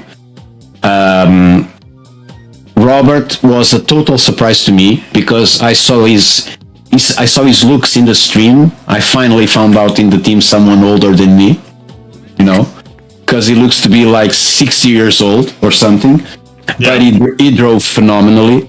I mean, phenomenally. He was always the fastest guy of the team in the rain. He really drove phenomenally, and he was the guy that stayed the longest here in Discord during the race. Laj drove okay. Robbie, yeah. Yeah, he does that, man. He's good. Yeah, I really enjoyed his attitude and the way he raced. Very committed, very committed. Always supporting us, always supporting who was driving. He only left Discord in the morning. Yeah. After many hours here. Lars did okay, made no mistakes. I did okay. I had a small problem in my final stint because the track was dry, with the exception of a puddle that was exactly in the exit of the pits. When you pass the pit limiter and disconnect the pit limiter, and I accelerated exactly on top of the puddle, and I spun. I crashed into the guardrail, but it didn't give us any issues, with the exception of we were like 5 kilometers slower in a straight line, so it damaged a bit my stint and Zach's final stint. What went wrong in this race? I don't know JW. I'm pretty sure he's a cool guy, but I don't know how he was in terms of the practices. But he crashed 3 times, and what for me is bad is that he crashed 3 times in the same corner in the exact same way, and always on dry track. So he crashed in turn 4 or 5, the fast left corner after the slow straight exiting the pits. Yeah. And I don't see how it's possible that you crash there 3 times. You have to be really off, you know, because if you may crash once, then you realize that you are not confident there, and you are cautious, you know, and you don't crash anymore. You are maybe a bit slower, but you don't crash anymore. The second time he crashed there, because I went to bed at some point, but I was sometimes waking up because the sound, the sim was open all night, during the 24-hour race, and sometimes I was waking up because I was hearing from the headphones comments from the guys in the race, in the voice chat. And every time I came here during the night, the car was in the pits, and eventually I was watching the laps and was watching what happened. And the second time it happened, I went to see, no, maybe I'm confused and maybe I'm seeing again the first incident. So I checked it all, and it was 3 times, always alone, never because of a GTP. And in one of these times, I don't know if it was in the first or in the third, he took someone out with him. The guy that was ahead of him, he went off the track, and he clipped him when he was braking for the right corner. you know. So it damaged his car and the other guy's car. And every time this happened, Daniel, it was 7, 10, 12 minutes of repairs. And this is what really brought us to 25 laps behind the winners, you know. So I don't know if... I can tell you that I practiced, and maybe I practiced 20 laps, you know. I don't know. I know that Zach practiced a lot. I practiced a lot because I was practicing and racing for like 3 weeks at Daytona. Laj practiced a lot, but I don't. Maybe he practiced. I don't want to be unfair with him, you know. Well, but crashing 3 times in the same corner is really off, man. Well, as you know, when you came to me about being concerned, I reached Yeah. out to him straight away. Yeah, I know. And he assured me, this is exactly what he said. He said, hey, sorry, I haven't had any time for races this week, but I have done practice throughout the week, don't worry. I always forget to turn on the VRS logger. Yeah, I know. You sent me the forward of his messages. Yeah, I even said, are you practicing tonight as well? Yeah, and you'll be 100% for tomorrow. He said, yep, tonight and tomorrow morning, since my synths don't start until the afternoon. I went, alright, sounds good, man. Hope you guys can get a good result. So far it's been a bit crazy. Yeah. So that kind of annoys me that he clearly wasn't prepared enough. Yeah, but I think we all can have in a race crashes, of course, Sure. and Daytona is a 24-hour race, so please be aware that I'm not. It's not my intention to demise JW, not at all. You know, it's not my intention to bring him down, but. Sure. 3 times in the same corner. I'm trying to find the word, man. Is a bit neglecting, you know. Yeah. Because this race that we did, and I have, it's my 4th or 5th 24 hours, and I always thought, because we were in the split, in the lower split of all the teams, I always thought that we would suffer a lot. But we didn't. The I rating, opposite to what happened in the global endurance, where the GT3s were the highest of in terms of I rating of all the 3 classes in our split. It didn't happen like that in the 24. So the guys in the GTPs had very good I rating, and the guys in the LMP2s too. And there weren't many incidents with LMP2s and GTPs against GT3s. You know, Yeah. Hello, Lucas. So Yo. it was pretty relaxed in terms of the race. In the rain, I picked a lot of rain in the morning. Man, Yeah. I had 0 issues in the rain. It was very cool to drive actually in the rain at Daytona. You know, it was very safe. Once you realize where the puddles were, it was very safe to drive in the rain with the GT3. Even being the Corvette, that is a car that people say is not good in the rain. I absolutely adored driving the Corvette in the wet and in the dry.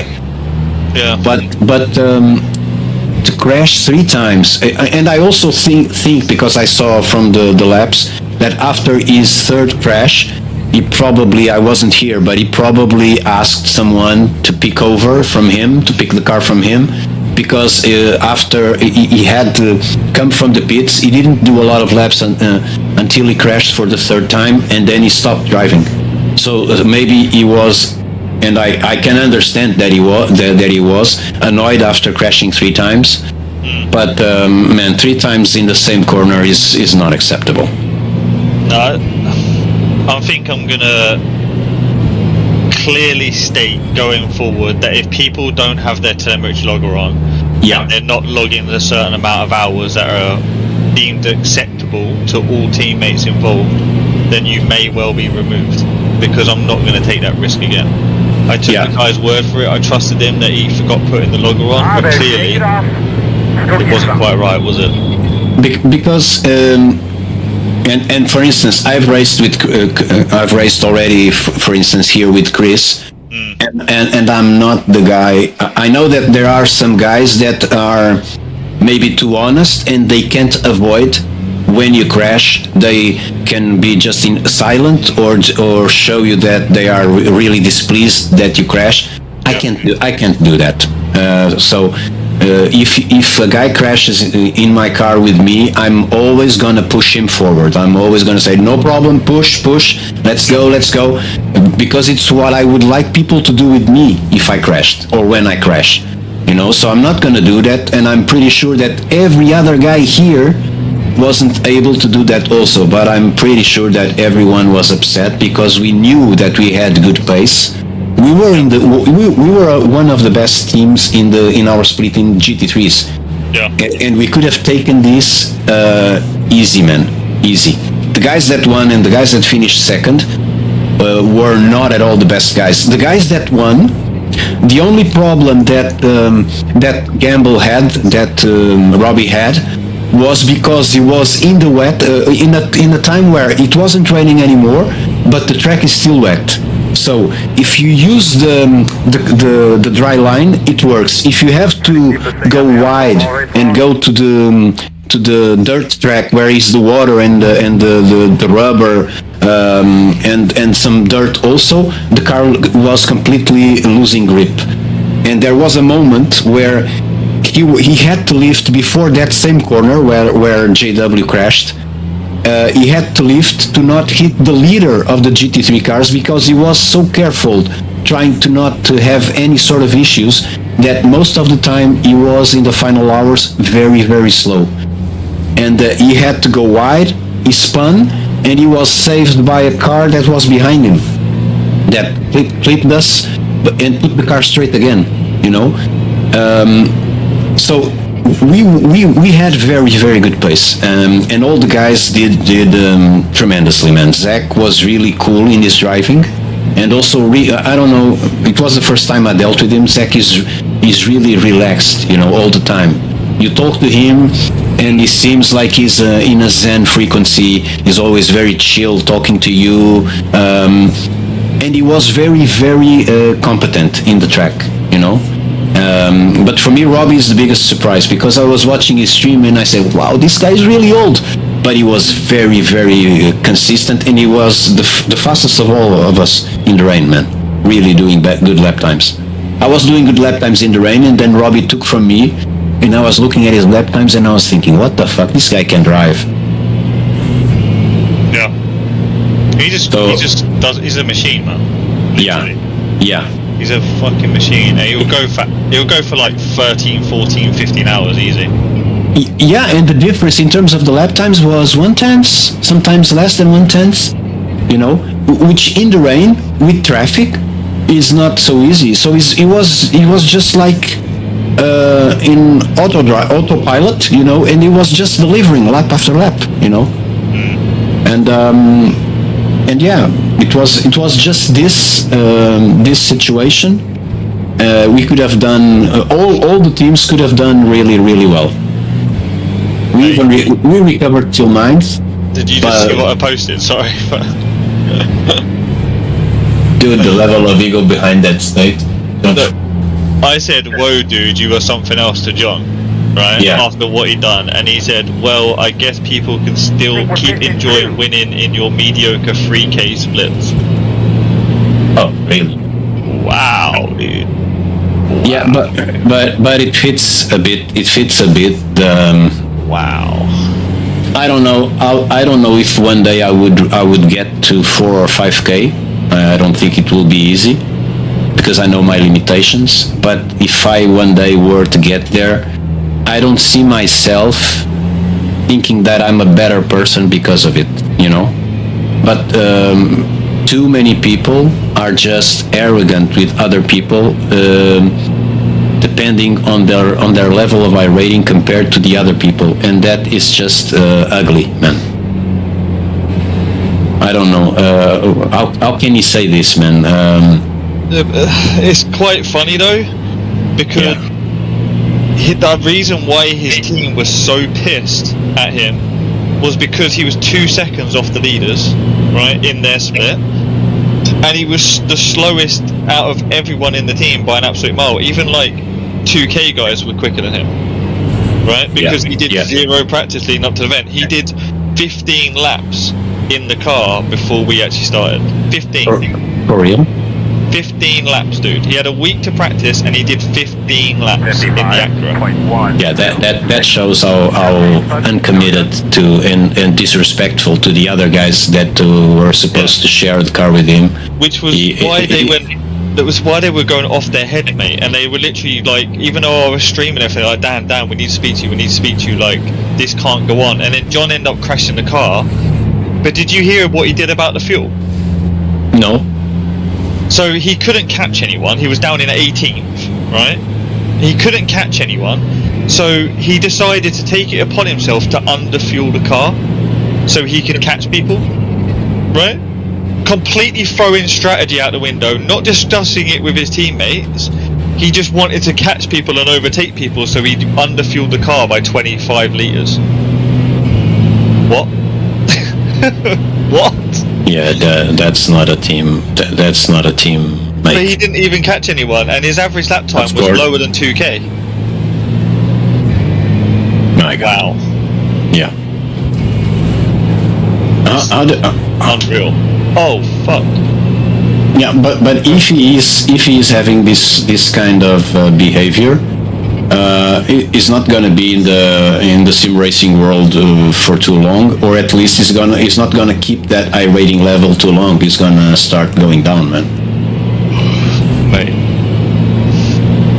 Yeah. I don't know what he's trying to do, but there you go. We've already talked about this in previous conversations, and in you know that in a team there's always that guy. It's a fucking mind. There's always that guy that you are pushing the car ahead and he's trying to push it backwards. Yeah. I mean, George, you've obviously ran your own team, so you've got like some experience in yourself. But yeah, and Lucas knows a bit about it as well because I keep him up to date with things, being a team leader. But a lot of the guys in the team don't realise the fucking bullshit I have to deal with on a daily basis, right? Yeah, and I do. would genuinely say about 90% of it was John. Yeah. Like, I just had enough, man. I was Of so course, fucking tired of it.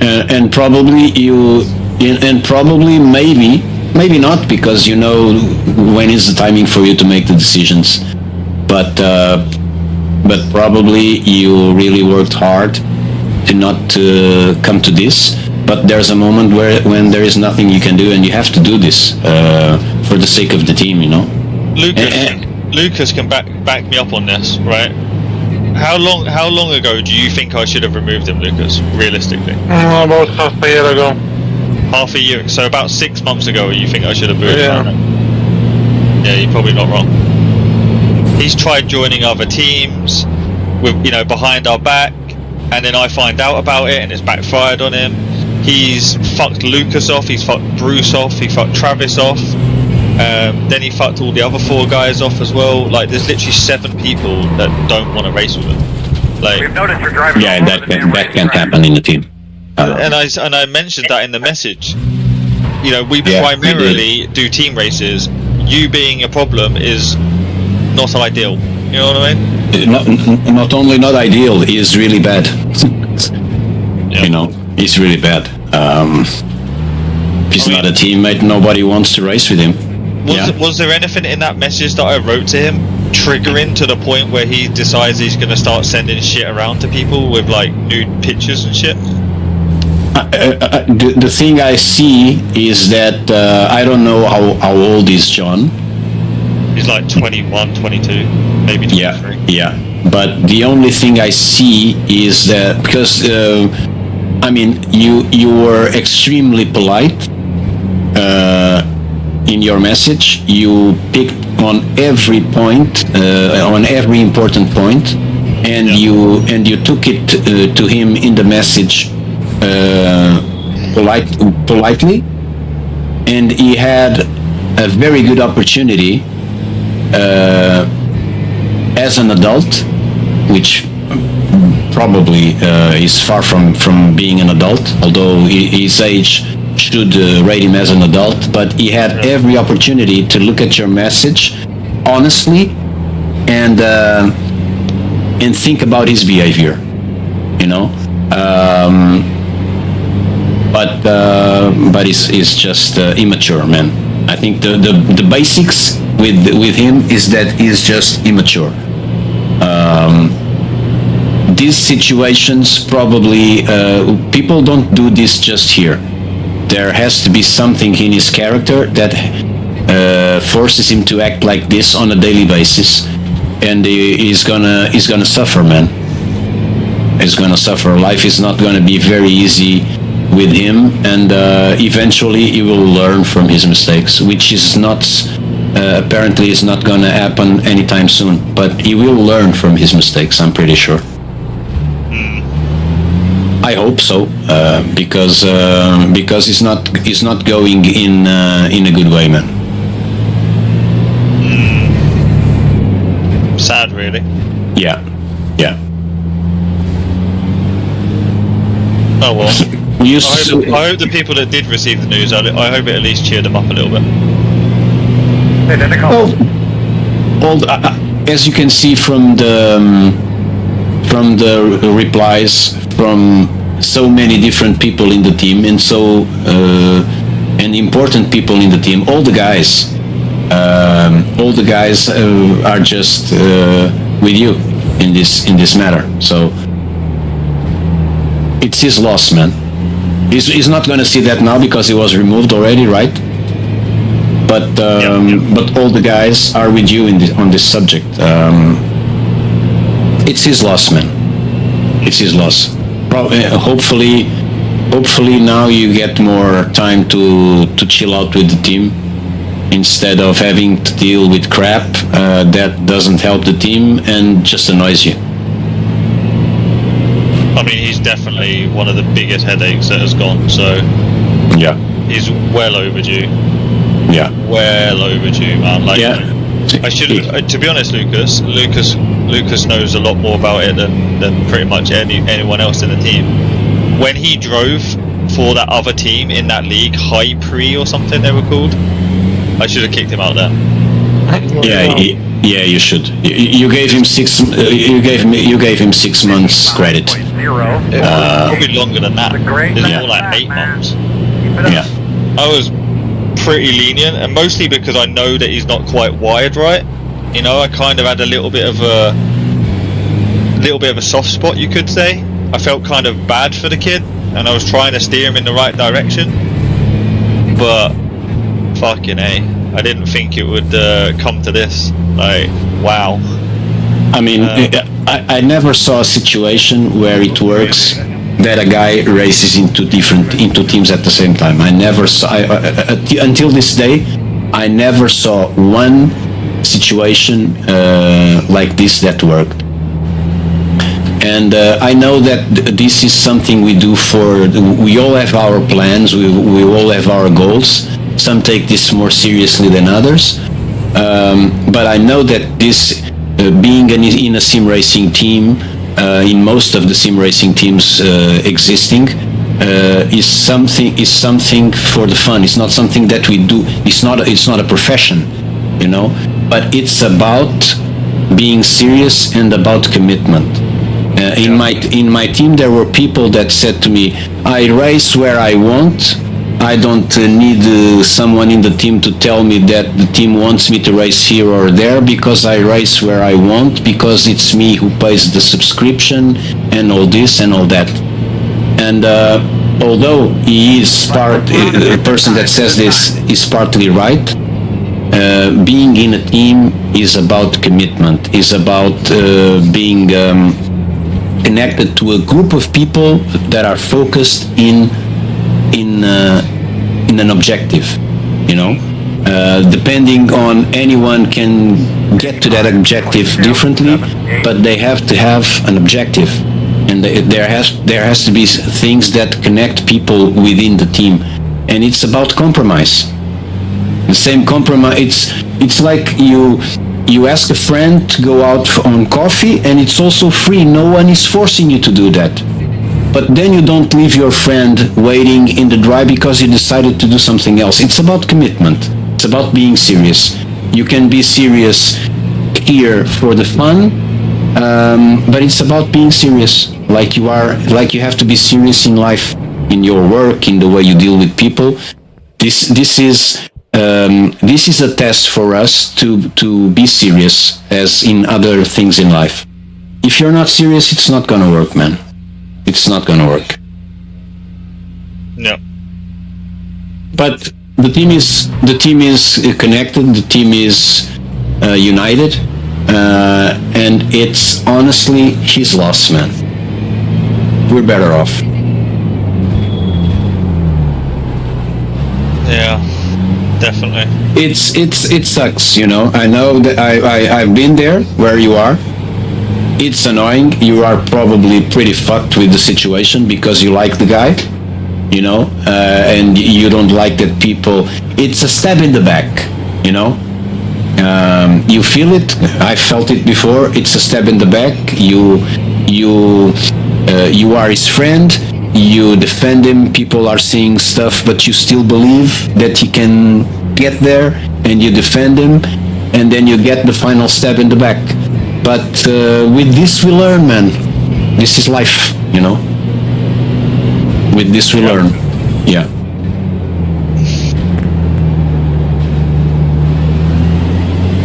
Yeah. Don't worry about it. So Lucas, I got a question for you, man. Mm-hmm. What did you learn from the essay that I sent you? Was it compelling? Which one? You sent me to? No, that's one essay. That's one long message in 2 parts.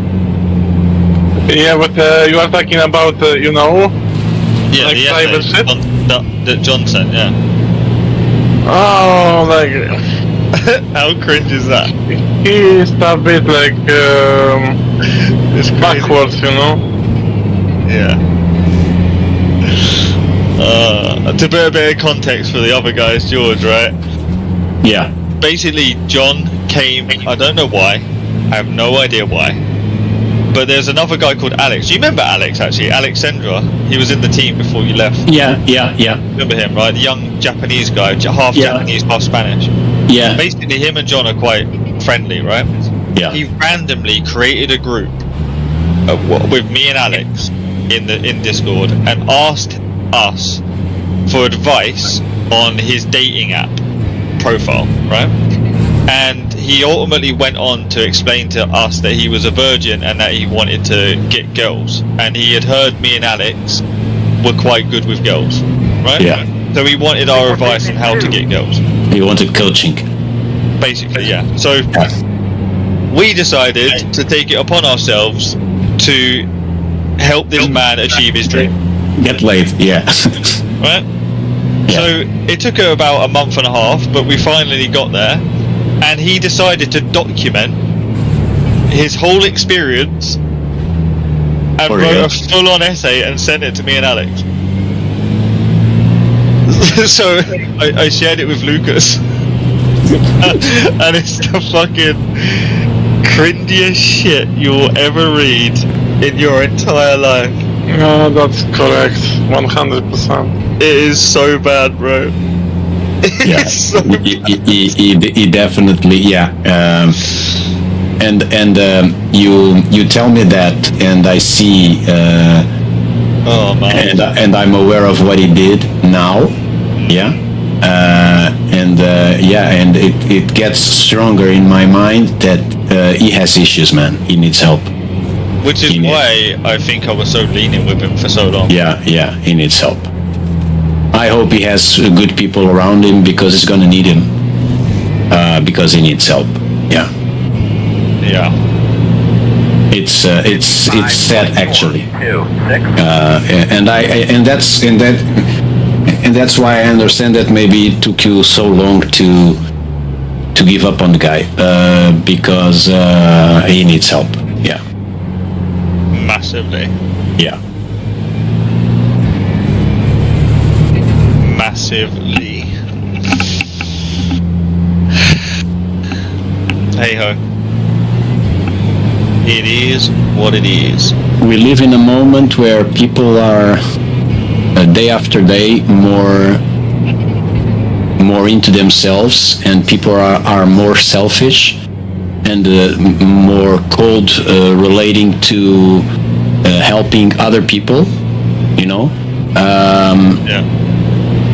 And in that scenario, it's gonna be hard for him, man. It's gonna be hard for him. Because at some point, we all need someone to help us, to try and guide us and to try and help us. It's gonna be hard for him. Yeah. He's very young. But he will eventually see that no one is around, because he's just making people go away from him. And we need people. We can say we don't, but we need people. Hit this time, hit this time, hit this time. It's bad. Yep. Yeah. Oh man. Well, I hope everyone had a little giggle anyway. I hope so too. 55.23. Wild, bro. Lucas is probably painting some car at the moment. Right, Lucas? What? You are probably painting some car at the moment. No, I finished 1 hour ago. Okay. Yeah, I literally... What about the photos he sent? Is that something you got from you, Daniel, or he found on the internet? What do you think? You sent him. I sent it to him. Yeah. Yeah. You'd be wrong. You found them on the internet. No. It's someone else within the conversation that originally sent them. Oh. And then my mistake is that I downloaded them and then added drawings on them. Okay, this sounds really bad, but I'm gonna just say it. I drew on the pictures to tell John what certain parts of the vagina was. Like where the clitoris was and stuff like that. Oh yeah. So it looks like I originally sent them. But I didn't. Yeah, Somebody else got the group. There was multiple people in the group.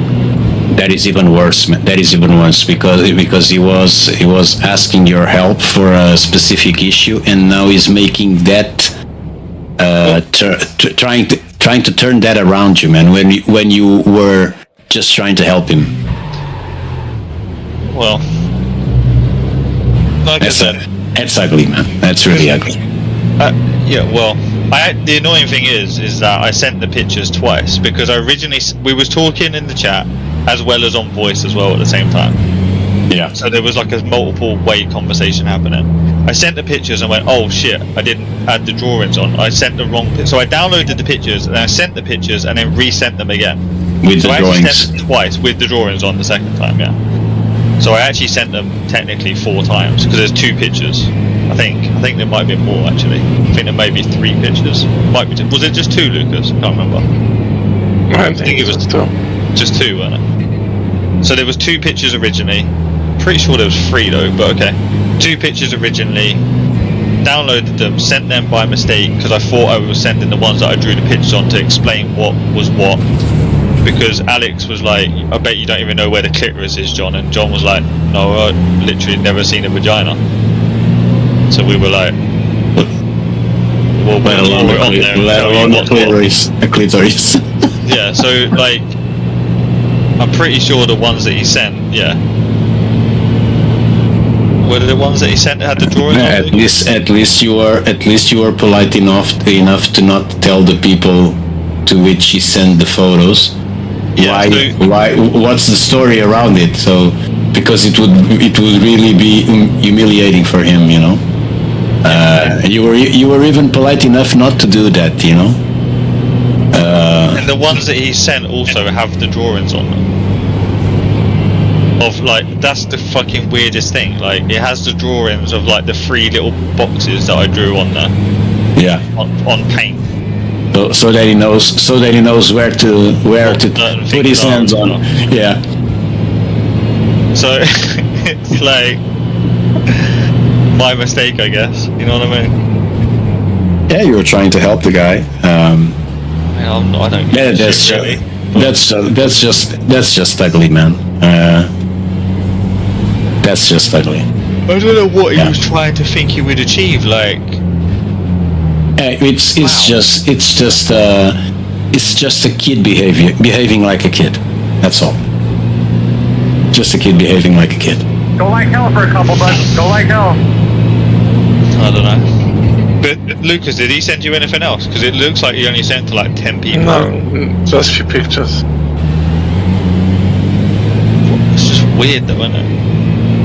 It's just weird. And that was so. When you questioned him about it, he didn't send nothing else after that. No. And he didn't say that you kicked him. He said that he's taking a break. Right. So he's lying about that as well.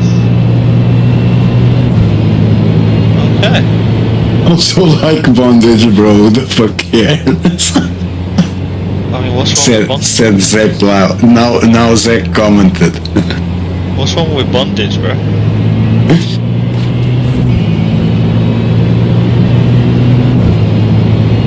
Yeah, it's not looking good for him. It's not looking good at all.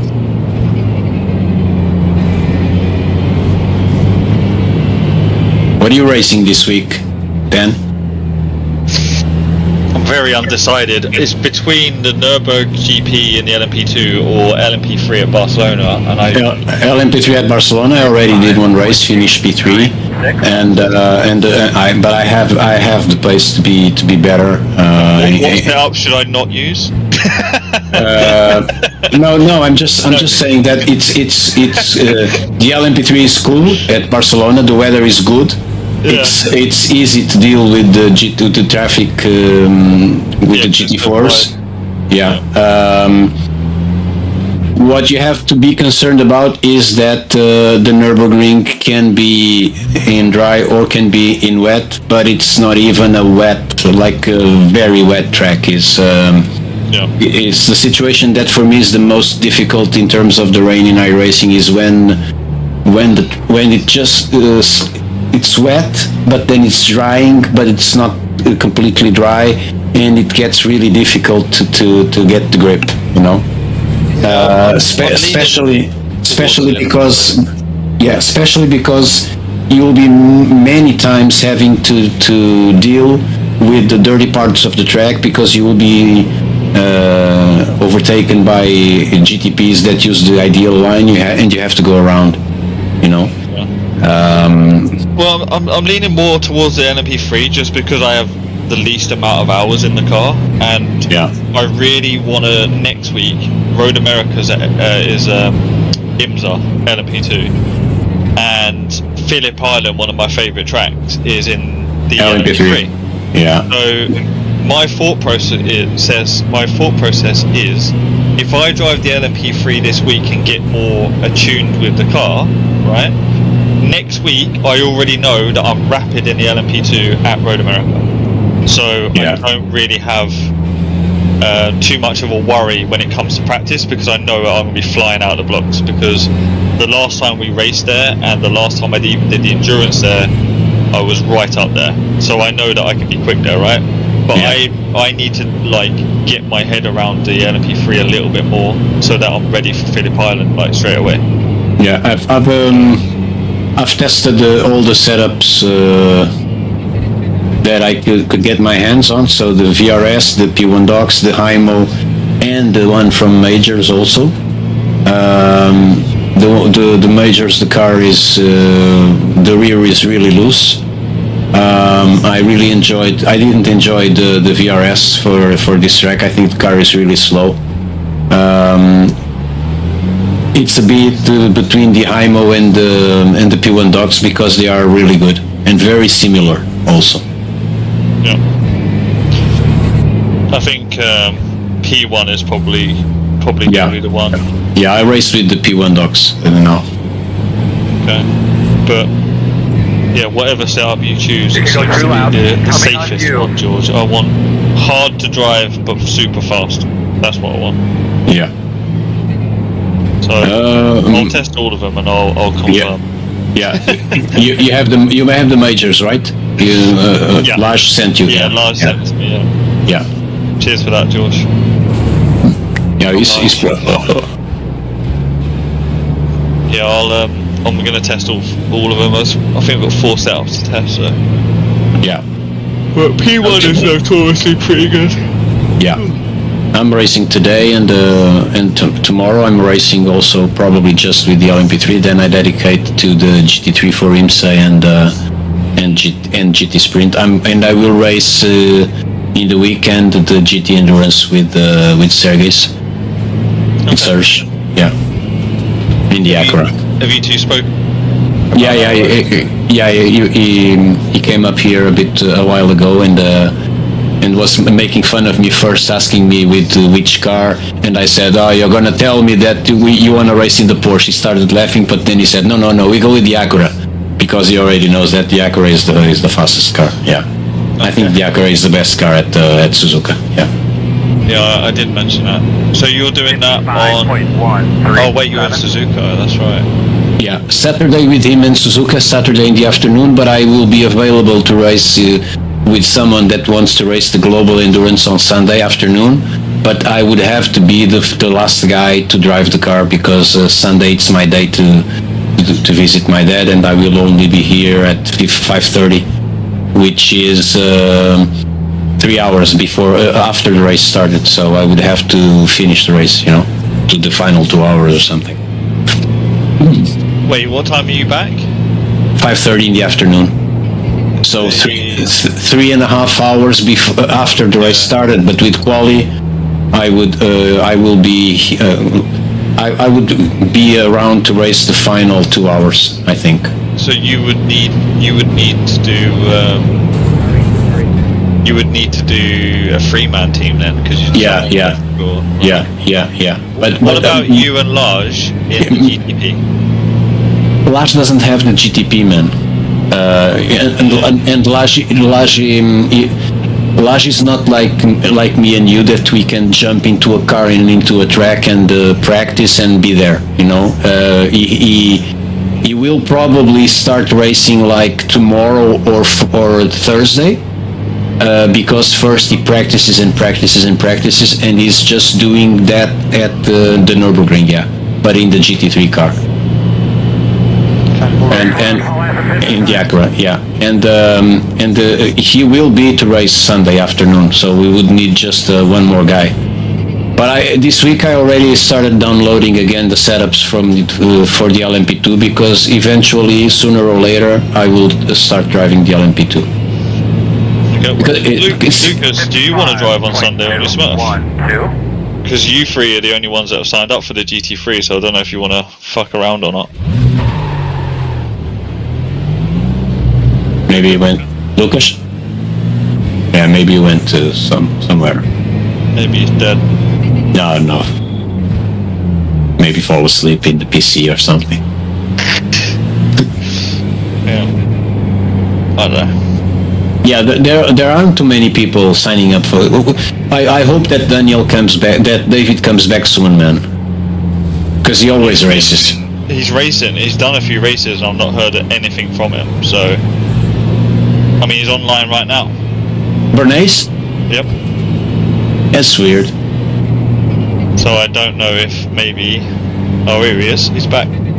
Lucas, Yeah. you wanna race in your Smurf Sunday with me and Lars in GT3? Huh? Why smart? Because we have Lars is 2K only, and I'm 2.3. Probably tomorrow 2.5, but today I'm still My Smurf is 500 a year lower than me. Oh Won't yeah. make much difference. Oh yeah, you are like Ricardo Ferreira. Ricardo Ferreira has 3 accounts. He's one of the most famous Portuguese drivers. He said that he created the second account because as soon as he got to 7.5k, everyone was pushing him out. Then there was a moment when in his second account he already had 7.5k, and then he created a third account. Yeah, I have third account and 3k, but I don't have traction cars. Yeah. No, at least like if you were to race, if you went on your Smurf, it doesn't matter too much if you lose the I rate and if anything was to go wrong. You know what I mean? Doesn't matter to me. But it depends if you want to race, man. So, Yeah, You have the Acura, right? Have fun. You have all the GT3s, yeah. I have all, but Acura is my favorite car right now. Yeah, yeah. And it's the best car at the Nürburgring anyway. I think it's the best car in both tracks where the GT3s are this week. it appears so. Unless Drago come up with something special like they have done recently. Yeah. Oh, I've seen Drago times and Acura is the best, but I think second was Audi, but not far off. Yeah. Yeah. Well, if you want to have some fun this weekend, Lukesh, maybe you can start and then Lars can go in. And I finish, yeah. And then Yeah. George can finish the race. Yeah. That would be good because Laj is not. It's his low point is the starts. He stresses, you know. So it's great that he can pick the car and just continue. Well, Lucas can. Yeah, also Lucas. start. He knows what Yeah. he's doing there. Yeah, yeah. So yeah, Lucas, if you're up for it, let me know. Yeah. Sunday, That's- right? Yep. Sunday, yeah. Yeah. 2 p.m. 6 hour. Yeah. Great. Let's go. Laj, we already have the car. Okay. Lucas is an animal on track, so we have to drive good, huh? I'm gonna send you Drago setups because these are my like favorite recently, especially for Acura. Yeah. You know the funny thing, Lucas, for Daytona, in the IMSA, I was always in the IMSA sprint, shall I call it like this. I was also always racing with the Drago in the Corvette because I think the Drago was the best setup. 55. But then for the 24 hours, I enjoyed more the P1 docks. Perhaps the P1 Docks was more suited for endurance, whereas the Drago is more suited for sprint. It certainly was like that in the. Yeah, and the Drago was also updating setups like at least 5 times before the 24. Oh, okay. I did Yeah, They're updating a lot. Yeah, maybe we didn't get the final versions for the 24 hours. I don't know, but the P1 Docks is not that it was fast, but it was really safe, you know.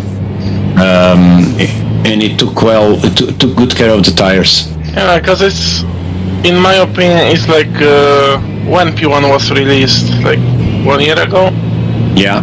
Yeah, it was like P1 was just like very top. We couldn't find anything to improve the P1 setups, and Haimo was the safest options. And right now is the Drago is the fastest available, and then P1 is the safe option. And Haimo are just clowns. Yeah. And is it true, Lucas, that the guy, the Pets raced for Drago in the 24? I think he raced for Williams in the 24, but he's since joined Drago. Yeah, he joined.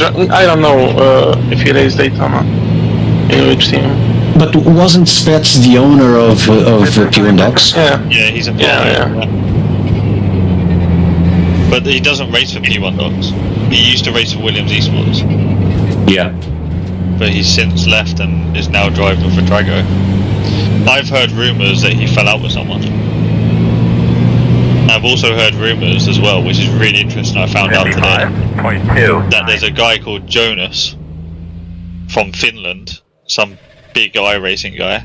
Yeah. He was the one that told Spets about the running on the apron for Daytona 24. And I've also found out that some of the top guys are using scripts as well. Scripts? Yeah. Put So- 2004 on the wheel. Huh? No, well, not. Yeah, there is them, but there's other scripts where at certain corners they press a button and it will change the rear ARB in the GTP, so they have more grip round the corner. Yeah, I was thinking about doing it myself, but for GT3 and just like binding specific brake bias to the buttons. Yeah, that's what people. Instead of turning like knob like Yep. 3-4 times, which Yep. is very random when you race, you just click a button for the next corner. Yep. They're doing that with the rear ARB in Daytona and other. But there are drivers that I know, for instance, Ricard Freire in many tracks is changing, but with the button on the wheel, is changing the ARB depending on the corners. And in real life, they also do that. They do, yeah, but they have to do it through like a toggle switch normally. Yeah. Same with brake bias, right? They're doing it Yeah. before, whereas these guys are basically, are they cheating? I don't know, but they're basically just pressing a button and it automatically goes to what they want it to be the next turn. Wow. Yeah, that's why you work hard and hard and hard, and then you think that you are doing all the same, and sometimes probably you just are not clicking a button that changes everything. Just drive GT3. It's solved. Drive GT3, it's solved. There is no ARB adjustment. Yeah. The GT3 car, yeah. Yeah, but even in the GT3 car, Lucas, I enjoy very much watching the stream of Kasdorp, for instance. Man, you see him driving, and it seems like he's just on a Sunday drive, man. And the lap times are there, lap after lap. It's incredible. He was most of the time doing T1 in Daytona in third gear. I tried to do the same, and I was just watching the Delta get red and red and red. He was braking really early, trail braking third gear, and he would turn, and in the lap times you will see 43 low every lap, you know. It's the same as on Road America. Everybody is going low gears on specific corners. Like the last one, you can see almost everybody drops to second. I got third. Yeah, but he was going turn one. He was going high gears. He was going to third gear. Most of the time, we are doing it in second gear. Yeah, T1 in Daytona. I don't know. Wait, I only done like a few laps on one practice. The only guys I don't know which setup, because that also I believe has to do with the setup. But the only guys that I saw there consistently doing T1 in third gear was Kasdorp and Rene Lenz. I think this is his name. It's a guy from in Twitch that I follow that races for Grid and Go. Yeah, I know. Rene Lenz, yeah. They were doing it in third gear every lap in the race. Wow, fair play. Yeah. Question for Lucas. You know the screenshot you sent me? Yeah? You got some explaining to do. Yeah? First of all, your server list on the left hand side Yeah? on your Discord, Aerokinetics isn't at the top. Right? The fifth one down is a picture of a woman, and the fourth one down is someone in underpants. First of all, what are they? Second of all, why am I not invited? 30. These are like pato streamers from Poland. Battle streamers. Pato, like pathological. Pathological streamers. Yeah, you know, like there's a famous case of Russian streamers who beats girls on stream and What? drinks a lot. What? Okay. So this is like a Polish version. Okay. Maybe I don't want to be invited, actually. That sounds fucked up. I just have them because first of all, these are entertaining as fuck, and second of all, I've done some video editing for them on YouTube. Entertaining as fuck. But why is Aerokinetics not at the top of the list? I don't know. It should be. Big graphic not at the bottom. But what, on Discord, you mean? Yeah. Aerokinetics is third, 6th, 8th in my Discord, but it's the only one I open. You know, Mate, I have, but I'm gonna put it just because you say that. I'm gonna put it at the top. Okay, That's where it belongs, man. On top. it's on top. Yeah, it's now on top. Good. It's above the Discord. Behind it is the Discord. Below it is Discord of Le Mans Ultimate. Then is VRS. Then is Simpro Gear, which is the brand of Flavio. And then a bunch of leagues, and then Samsoid. Or should I put Samsoid third? Samsoid is a cool guy, isn't he, Daniel? I wouldn't say he's cool, but he's alright.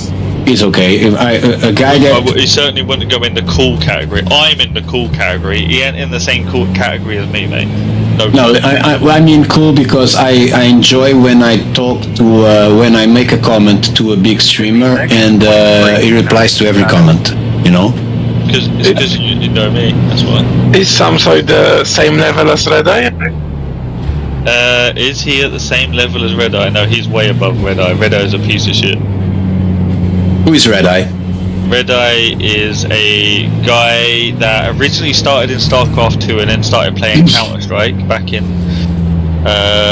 probably the early 2000s, and then he became a commentator / presenter for UK Counter-Strike scene, and then slowly weaseled his way into the European scene, and I think he might have done a couple of world Counter-Strike events as like a commentator / presenter. I know him from Dota. Yeah, he did some Dota stuff too. He's done some other games as well. And now what he does is he sits on stream all day and streams himself painting cars, of like recreations of real cars in iRacing for everyone to use. But I know him from 1999 is when year 2000 is when I first met the guy. So I've known him for many years. He is completely different online than he is in real life. Yeah. He's one of those people that thinks he's Betty Big Bollocks online, but then when you speak to these people face to face, they're too scared to even say hello to you. Right? He's one of those sort of guys, and quite frankly, he's a two-faced piece of shit in real life as well. So, someone I would certainly never trust. That is a given. Yeah. He thinks he's something he's not. Let's put it that way. I still can't believe that he once said online in front of like hundreds of people when we were playing this game. Can't remember the name of the game now. We were playing a game anyway. Yeah. And send me that crap. One sec.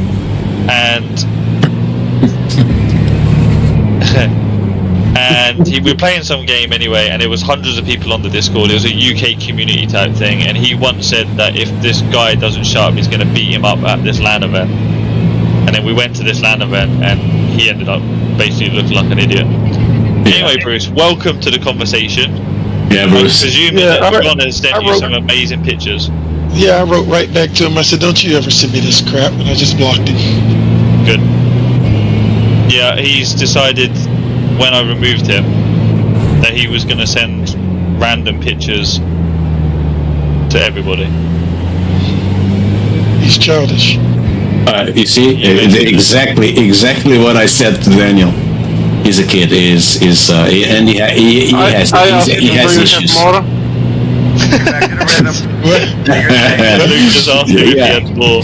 I would be surprised with your question, Lucas, hadn't you told me some minutes ago about your Discord channel. Yeah, Lucas's Discord channels are questionable at best. Okay. Have you read all the messages from Kevin Down in Driver General? Yeah, I popped right into Driver General and started reading down. I started reading from about Jordan Irv down at 5 p.m. today. Oh no, you want to start from Kevin Down, where he says, "I can't tag him for some reason. Can anyone?" It was at 9:43 my time, so whatever time that was. Yeah, it appears John has been hacked, and then it goes on from there, where it transpires that John, being the sad lowlife that he is, decided to send some interesting photographs to everyone and try and put it under my name, saying what does he say, Lucas? Something like I shared it to him after Daytona 24. Yeah, that's what he had the message to me. He had all that message to me.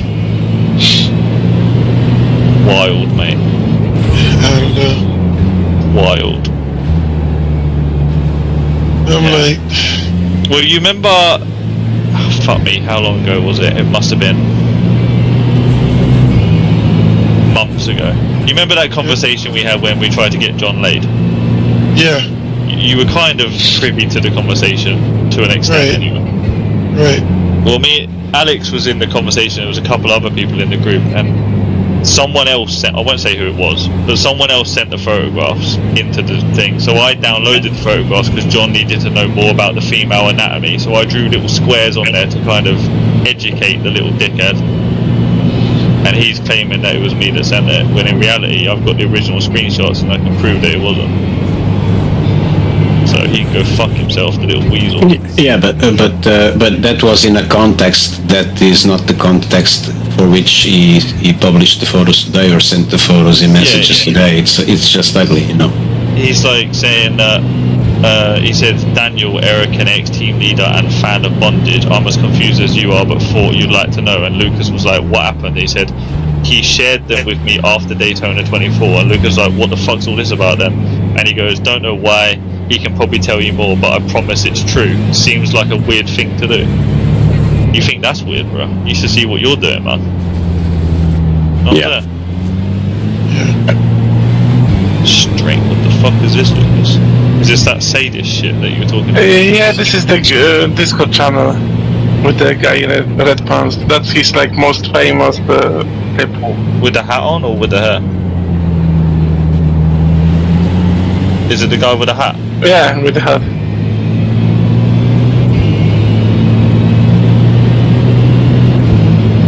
So what are you doing today, Bruce?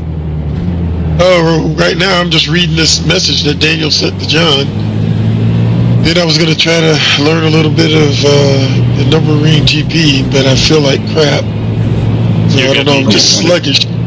Yeah. You're going to be mad when you read the message. I'm reading it, I know. Yeah, I saw the other thing where you referenced me.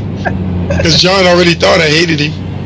I hadn't given him a second thought. I just didn't want to drive with him anymore after his comments. I didn't tell him that you hate him, but No. The thing, Bruce, is that if there's something weird about it, blame it on Bruce. Yeah. I needed to use a reference as to why his performance was so bad. So I said even Bruce could beat you in the GTP, and you're 5-6K. Oh yeah, oh that. Okay, I hadn't gotten to that point yet.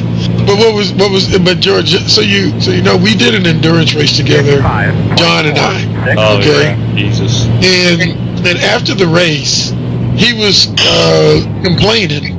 Actually, he was complaining during the race, and he stuff. complained to me as well. Yeah, it was complaining to Daniel, and it was silly. We were doing nothing wrong in the race, but he was complaining that, and it wasn't just me. He was complaining. He was complaining about some of the other drivers, and he dropped in last minute. He asked the race, so we made room for him in our team, in our split, so he could drive. Yeah, you kindly said, "Oh, you can jump in with us, John, if you want." Like, we're not taking it dead serious.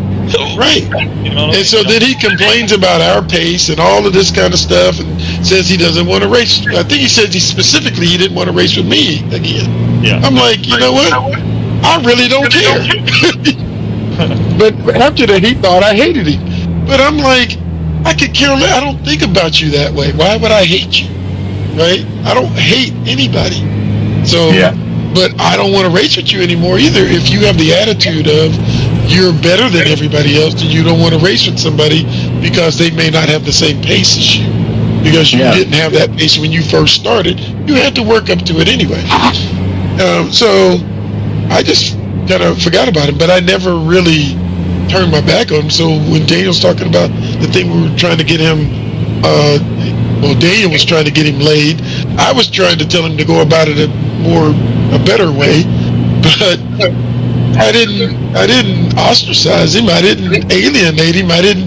I was there chatting with him like I would chat with anybody else. Yeah, well, me and Alex were genuinely helping the guy. We actually achieved it as well. Like, we got him a date and he hooked up with the chick. Like, Right. so it was like an innocent, I'm trying to help the kid, and he's trying to turn that around and make me look bad. Well, unfortunately, it kind of backfired on his dumb ass. Yeah. He's childish. He doesn't know. He doesn't understand. He doesn't know how to deal with people, and he doesn't know how to keep his own self in check.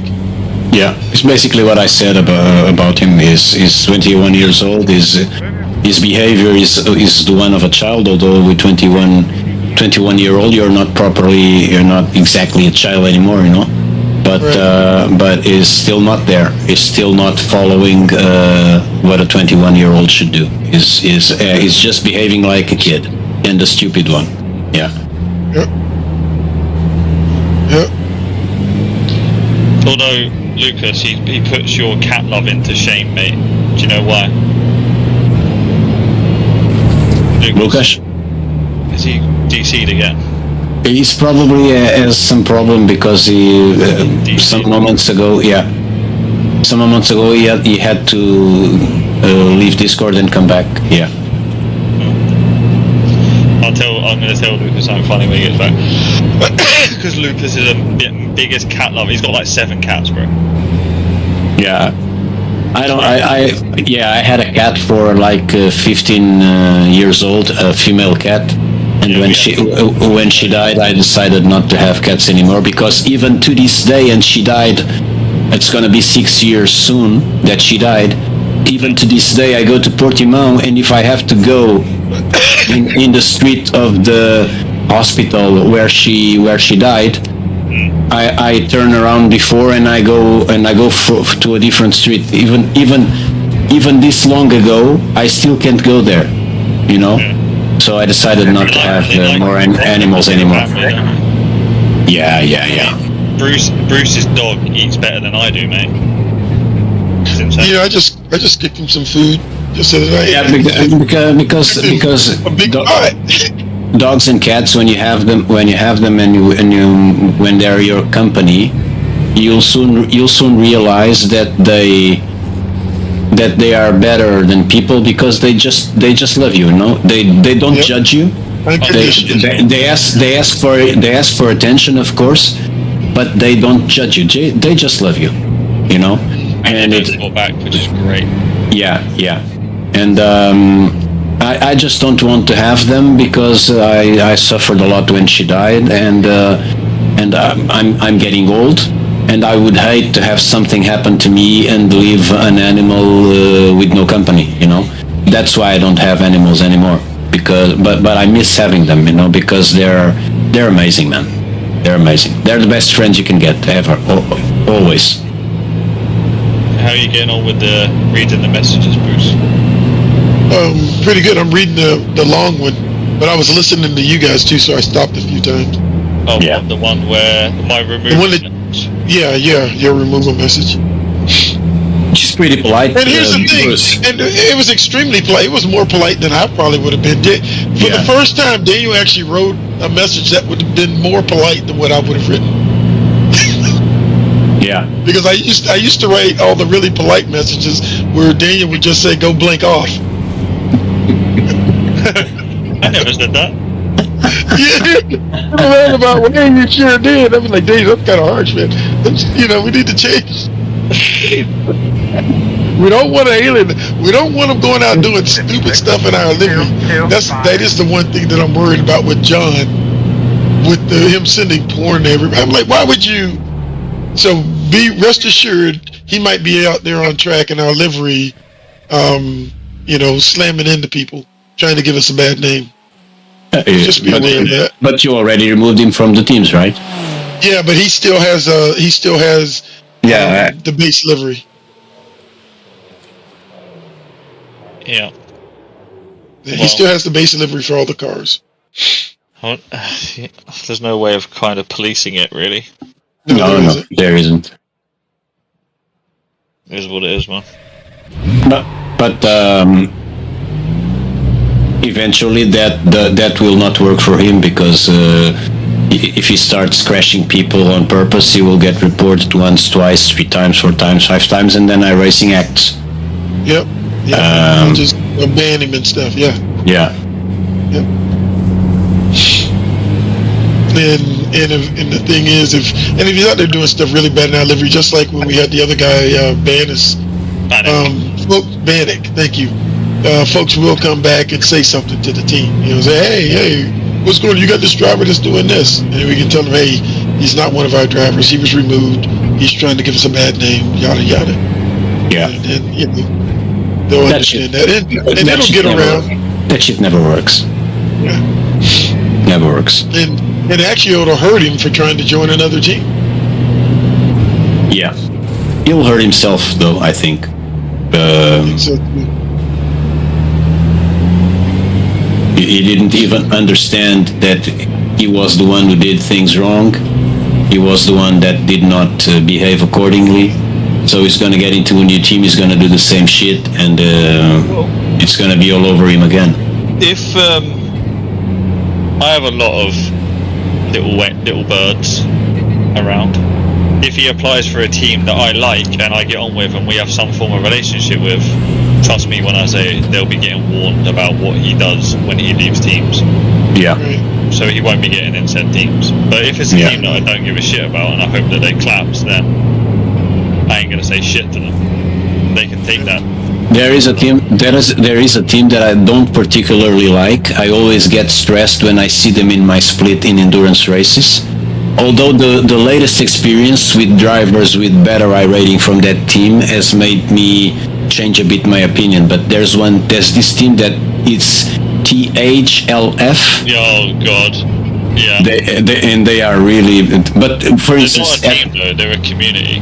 They're a community, yeah, because it's from America, Asia, and every. Yeah, THLF, Deutschland, and the liveries are absolutely horrendous. Yeah, they feel like 10 teams in a single split. Yeah. They're like a community of racers that get together and then they just make up as they go. And you know what, Daniel? I told you that when I told you that in the 3 crashes of JW, in one he took one car out. It was from that team. Well, I don't feel so bad about that one. Because they were a pain in the arse. That Red X as well. Oh, but the guys finished ahead. They still finished ahead of us. Yeah. I mean, we've had people from Red X community, right, join our team just so they can get like setups and stuff, and then not say a word in the team, and then I've removed them after a couple of weeks after I realised what they're trying to do. Yeah. It's like, my goodness. I am so flabbergasted by this message, and twice in here. You were extremely nice to him. Yeah, he just didn't. Wishing him the best. Wanted to see him on track, and I'm like, he is such a child. Yeah, he is. I said to George, the first thing I said to you, George, wasn't it? Have I said something in that message that could have triggered it? No. And George said no, like immediately. So I don't know what the fuck he's thinking. But he just lost it, man. He's acting really childish, and the thing is, he's doing it so with such conviction that he's showing everyone that he's acting like a child. Yeah. I just said after that, Bruce, I have no idea what he's attempted to achieve, but I'm sure it brightened up your days with loads of laughing faces. And Zach goes, not on my bingo card for today. Right. And then Kevin said, that's a great message and I support 100%. But I think we can do a better job of letting everyone know when someone is removed. I was unaware of his removal or the D24 situation. Technically, I am a road team leader as well, and I'm not just the most active in the role. Sounds like the right choice was made though. Yeah. Well, I consulted you, I consulted Lucas, I consulted Lukesh as well. And all 3 of you were like, get rid of him. Yep. And to be fair, I did message Kevin, but he never responded. So right. But I didn't want to oust him in front of everyone. Yeah. So, which really you shouldn't oust him in front of everybody. You should do what you did and then after the message is sent, then you can send out some, hey, John's no longer with us. He's off doing something else, blah, blah, blah, blah, blah, But John was so quick to send this garbage out, because he's butthurt. He didn't think that at his I rating that anyone would kick him off of a team and he could get away with whatever he wanted to get away with. And that's BS. I don't care how good you are. Look, here's a prime example is this. Look how pissed off the other red line guys were with Verstappen this past weekend. Yeah. In the D24. They were pissed. Because they're like, he's full of himself. Yeah. Because he was making really stupid mistakes for somebody of his, supposed to be his caliber of racing driving. Yeah. 55.59. Who was teaming up with John? Was it the GTP car of Lucas and Danny and Diogo? Yep. That was them. So it was Diogo, Thomas, Lucas, and Brandon. Yeah. John. And But all they- four of them were fucking so annoyed with him. It's unreal. And Thomas right. spoke to him on a one-to-one basis as well. And John gave all these fucking excuses as to why, like, he did what he did. And every single one of them was like, no, that's completely unacceptable. Like, he's chatting shit. Like, I've never known anyone to underfuel a car by 25 litres so they could try and overtake someone in an endurance race when there's no fuel saving and we're full sprint mode. Is he out of his fucking mind? But was that the reason why they finished fifth or sixth? No, so basically this was the first slot, George, right? This was the 10 p.m. in the US, right? Yeah. They ran, John qualified, even though no one wanted him to qualify. He just forced it upon himself because he was the high I rating, right? And then he got in the car, and then the guys were like, what the fuck, man? Like, you're 2 seconds off the leader, like, and pace-wise, you're like a second off the pace compared to everyone. So they tried to get him out of the car because I said, get him out of the car, right? And just say, you're done, right? And then you guys take over and carry on. At least he's done his minimum so you won't get disqualified. And hopefully you guys can salvage something. But he wouldn't get out of the car. Then he refilled the car with lower fuel.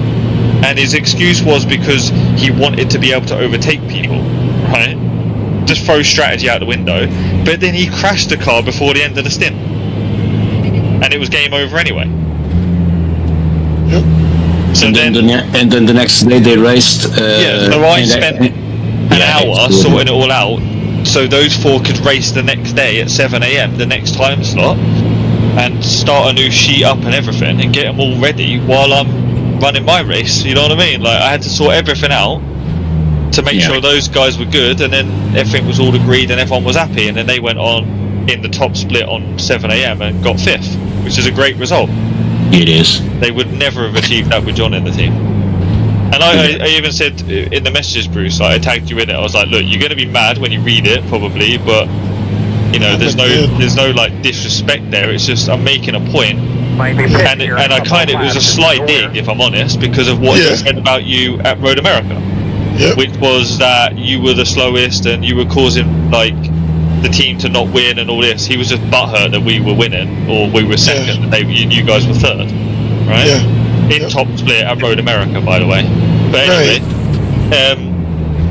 it was like a thing to say, like, Bruce is 2k and you were slower than him. Like, you should be faster than him. You should be faster than me. You should be faster than everybody.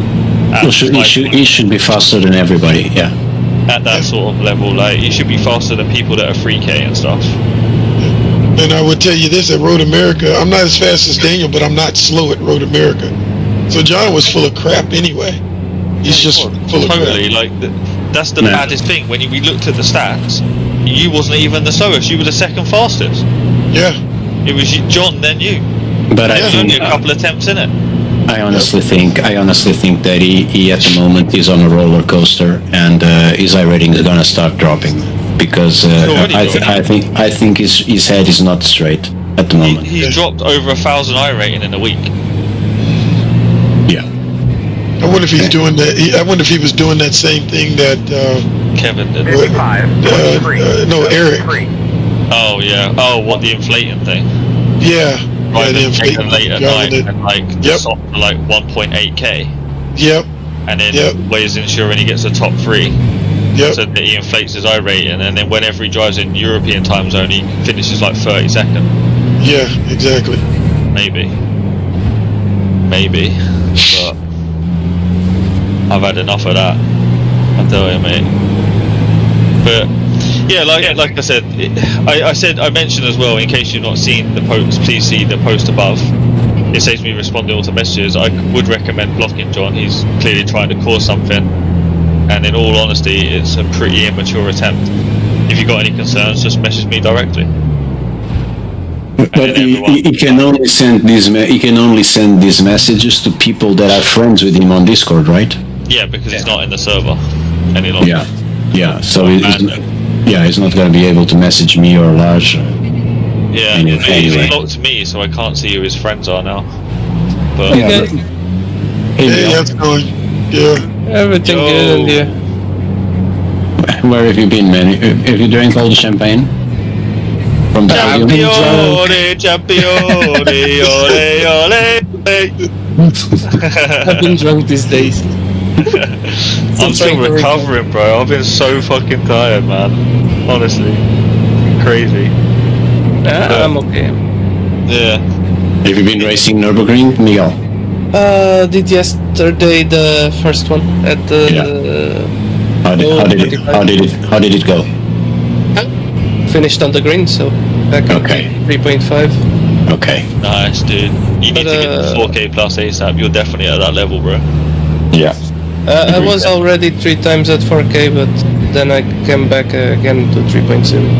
We'll get you to 5K this time, man. Let's hope for it. But yeah, Easy, this, bro. Me and you.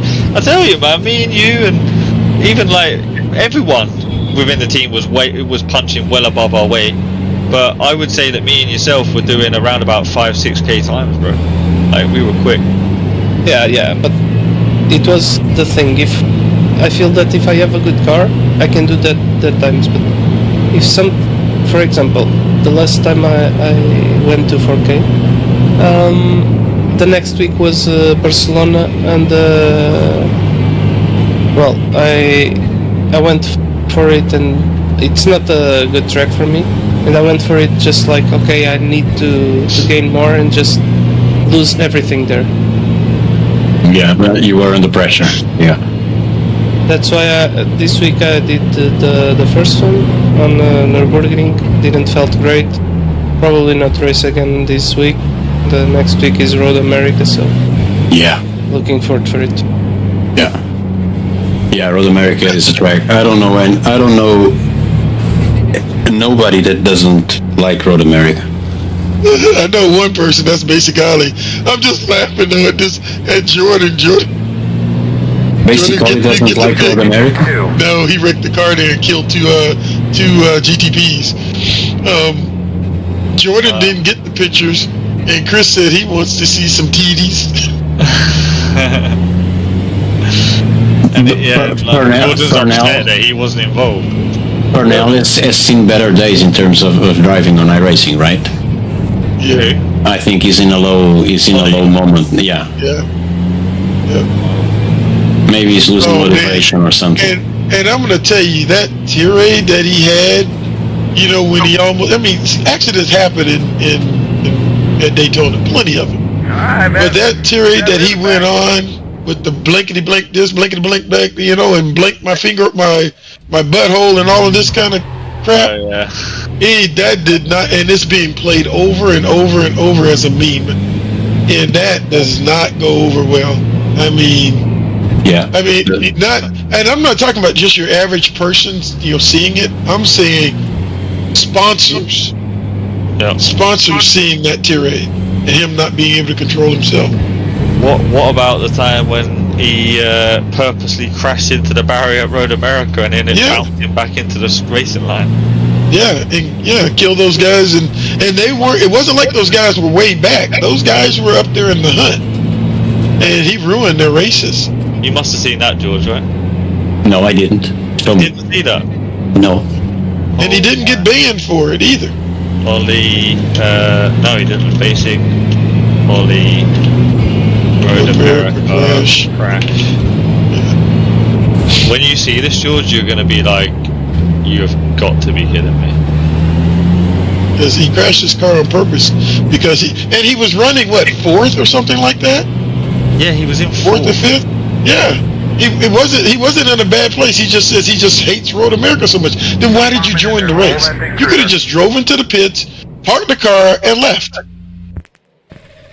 Pulled off to the side of the road someplace, Trying to find. and just left. When? Last season I had a touch with Matt Malone on Road America, and he was blaming me that I couldn't be fast on the last turn where he tracks out Yeah. to gain speed.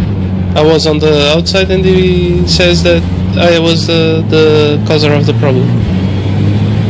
But he was in GTP. No, GT3. Okay. You were gonna lap I him. was overtaking by the outside, and he from the inside, and he just tracks out to gain speed and wrecks into me. Yeah. Oh, jeez. I can't find it, Bruce. I'm looking for it too. I'm trying to. I don't think it. I mean, it's on the internet somewhere, but Well, yeah, and I think it's in this 5-hour stream that he has here. But finding it in this stream. how long ago was it? Month-wise? This is 5 months ago. Was it that long? I think so. Oh, you're finding it because you're looking on YouTube, right? Because in Twitch Yeah. 5 months ago it wouldn't be there. Yeah. Yeah. Road America fans will love this. I think it's in this one. George, when you see this, George, you're gonna be like, oh my god. I'm waiting. Trying to find it. It's I'm in the Road America race right now. He's running 6 right now. Do we have already the certificate? Okay. I think I found it. the what? Certificate for the race? It should be. It should be. No. Have you found it in your account? No, not yet. Oh no, this is the end of that race. So this ain't it. Because he left and went and drove something else instead afterwards. Yeah. Yeah, because he was complaining He about went, like F3 Keep or an eye on something. that pit road, my man. You Yeah. know, might be coming F3, soon. F4.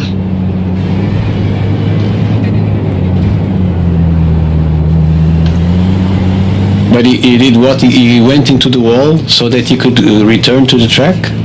I'll They tell said you what. because he wanted to quit. So he was running in 4th, but he was hating driving Road America. He was moaning about it constantly that he doesn't like the track. Okay, he Yeah. was in 4th position, so he was just like, I just want out of this race. So what he decided to do, you know, the pit lane. Yeah.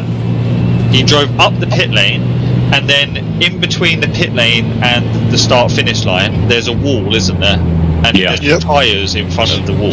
Yeah. He drove full speed, 100%, dead flat, face first, into the tyre barrier between the start-finish line and the pits, right? Yeah. But he hit it so hard that it flung his car back onto the racing line, on the start-finish line, basically, and end up killing, like, P5, 6, 7, and 8.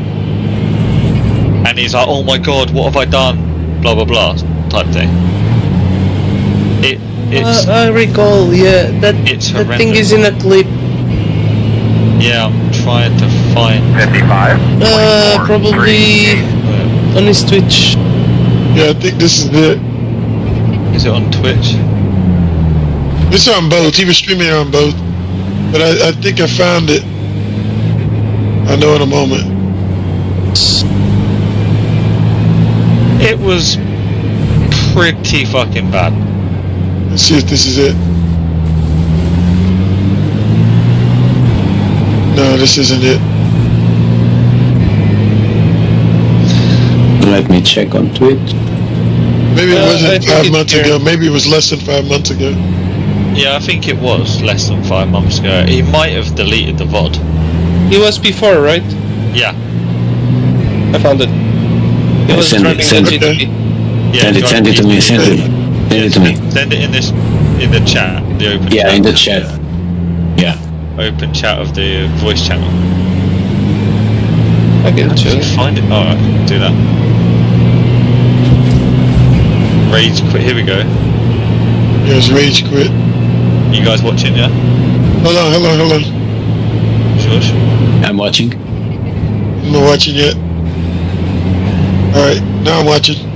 Shit. What's this, George?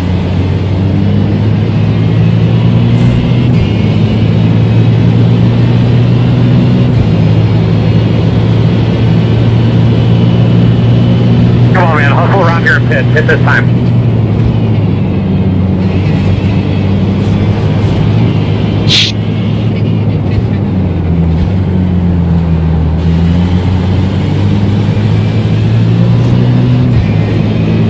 Yeah. Well, Man, this is. Because didn't he kill 5 and 6 or something like 5th and 6th? This is the guy. This is the guy that was working on a strategy for getting donations to race real racing, Yeah, and he does this, man. yeah. That's just stupid. That's just stupid. All because he didn't like the track and didn't want to drive yeah, anymore. it's the so same, yeah. That's it, yeah.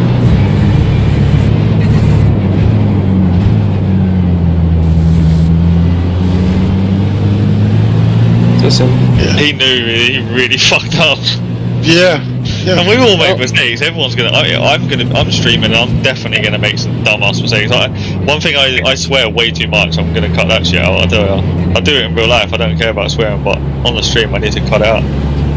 We all do dumb shit, man, but Yeah.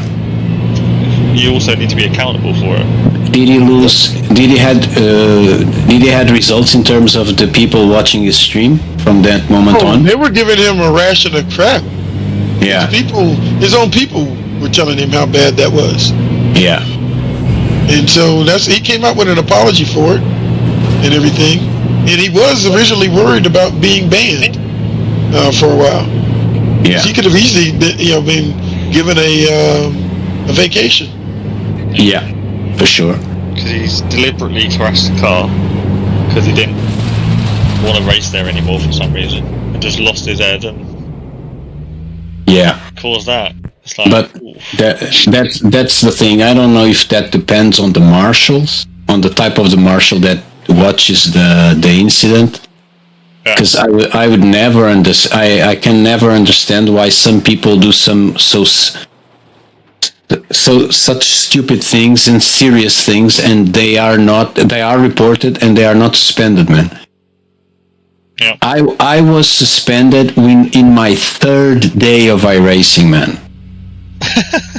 In my 3rd day of iRacing, I was running second in the race, MX5, and I'll never forget, Mid-Ohio, MX5 for the rookies. I was running second, and the guy behind me spins me on purpose, and I went to dead last, and at the end of the race I accelerated after crossing the finish line, and when I meet the guy I put my car alongside him and I push him for a bit, not even off track. I just pushed him off for a bit so that he could be aware that I was upset. I didn't crash him, I didn't send him, I just put my car alongside his car and push him a little bit to the side.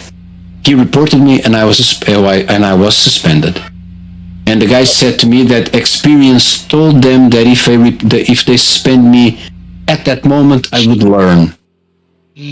Now Yeah. see what happened here with a guy that 2 days before Daytona 24 was suspended.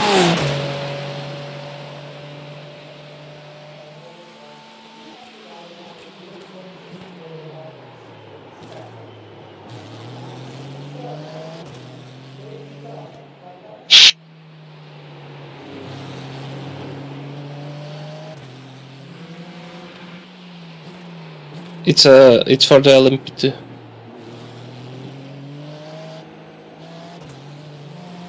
This. Oh, yeah.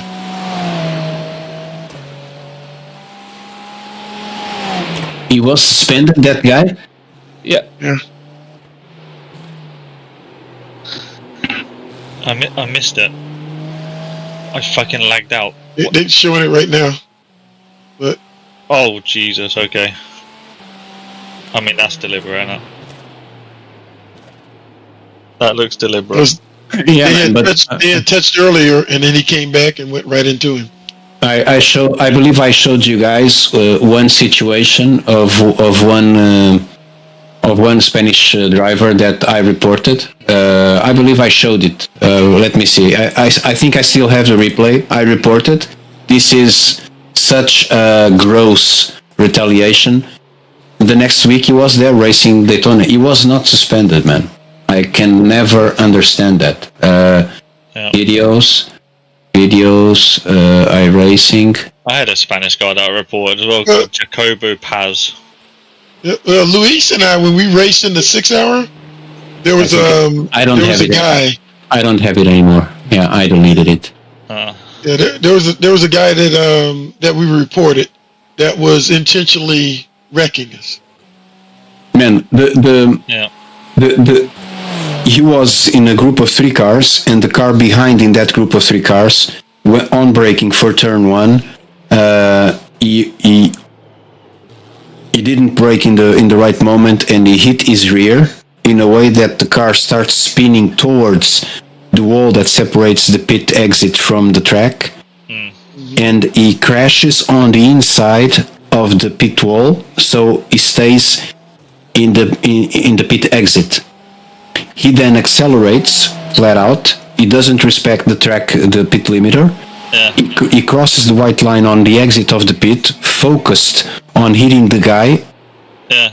I see that in the final moment, and I move away, and it crashes into the other guy. So it's a gross retaliation. And he didn't get banned.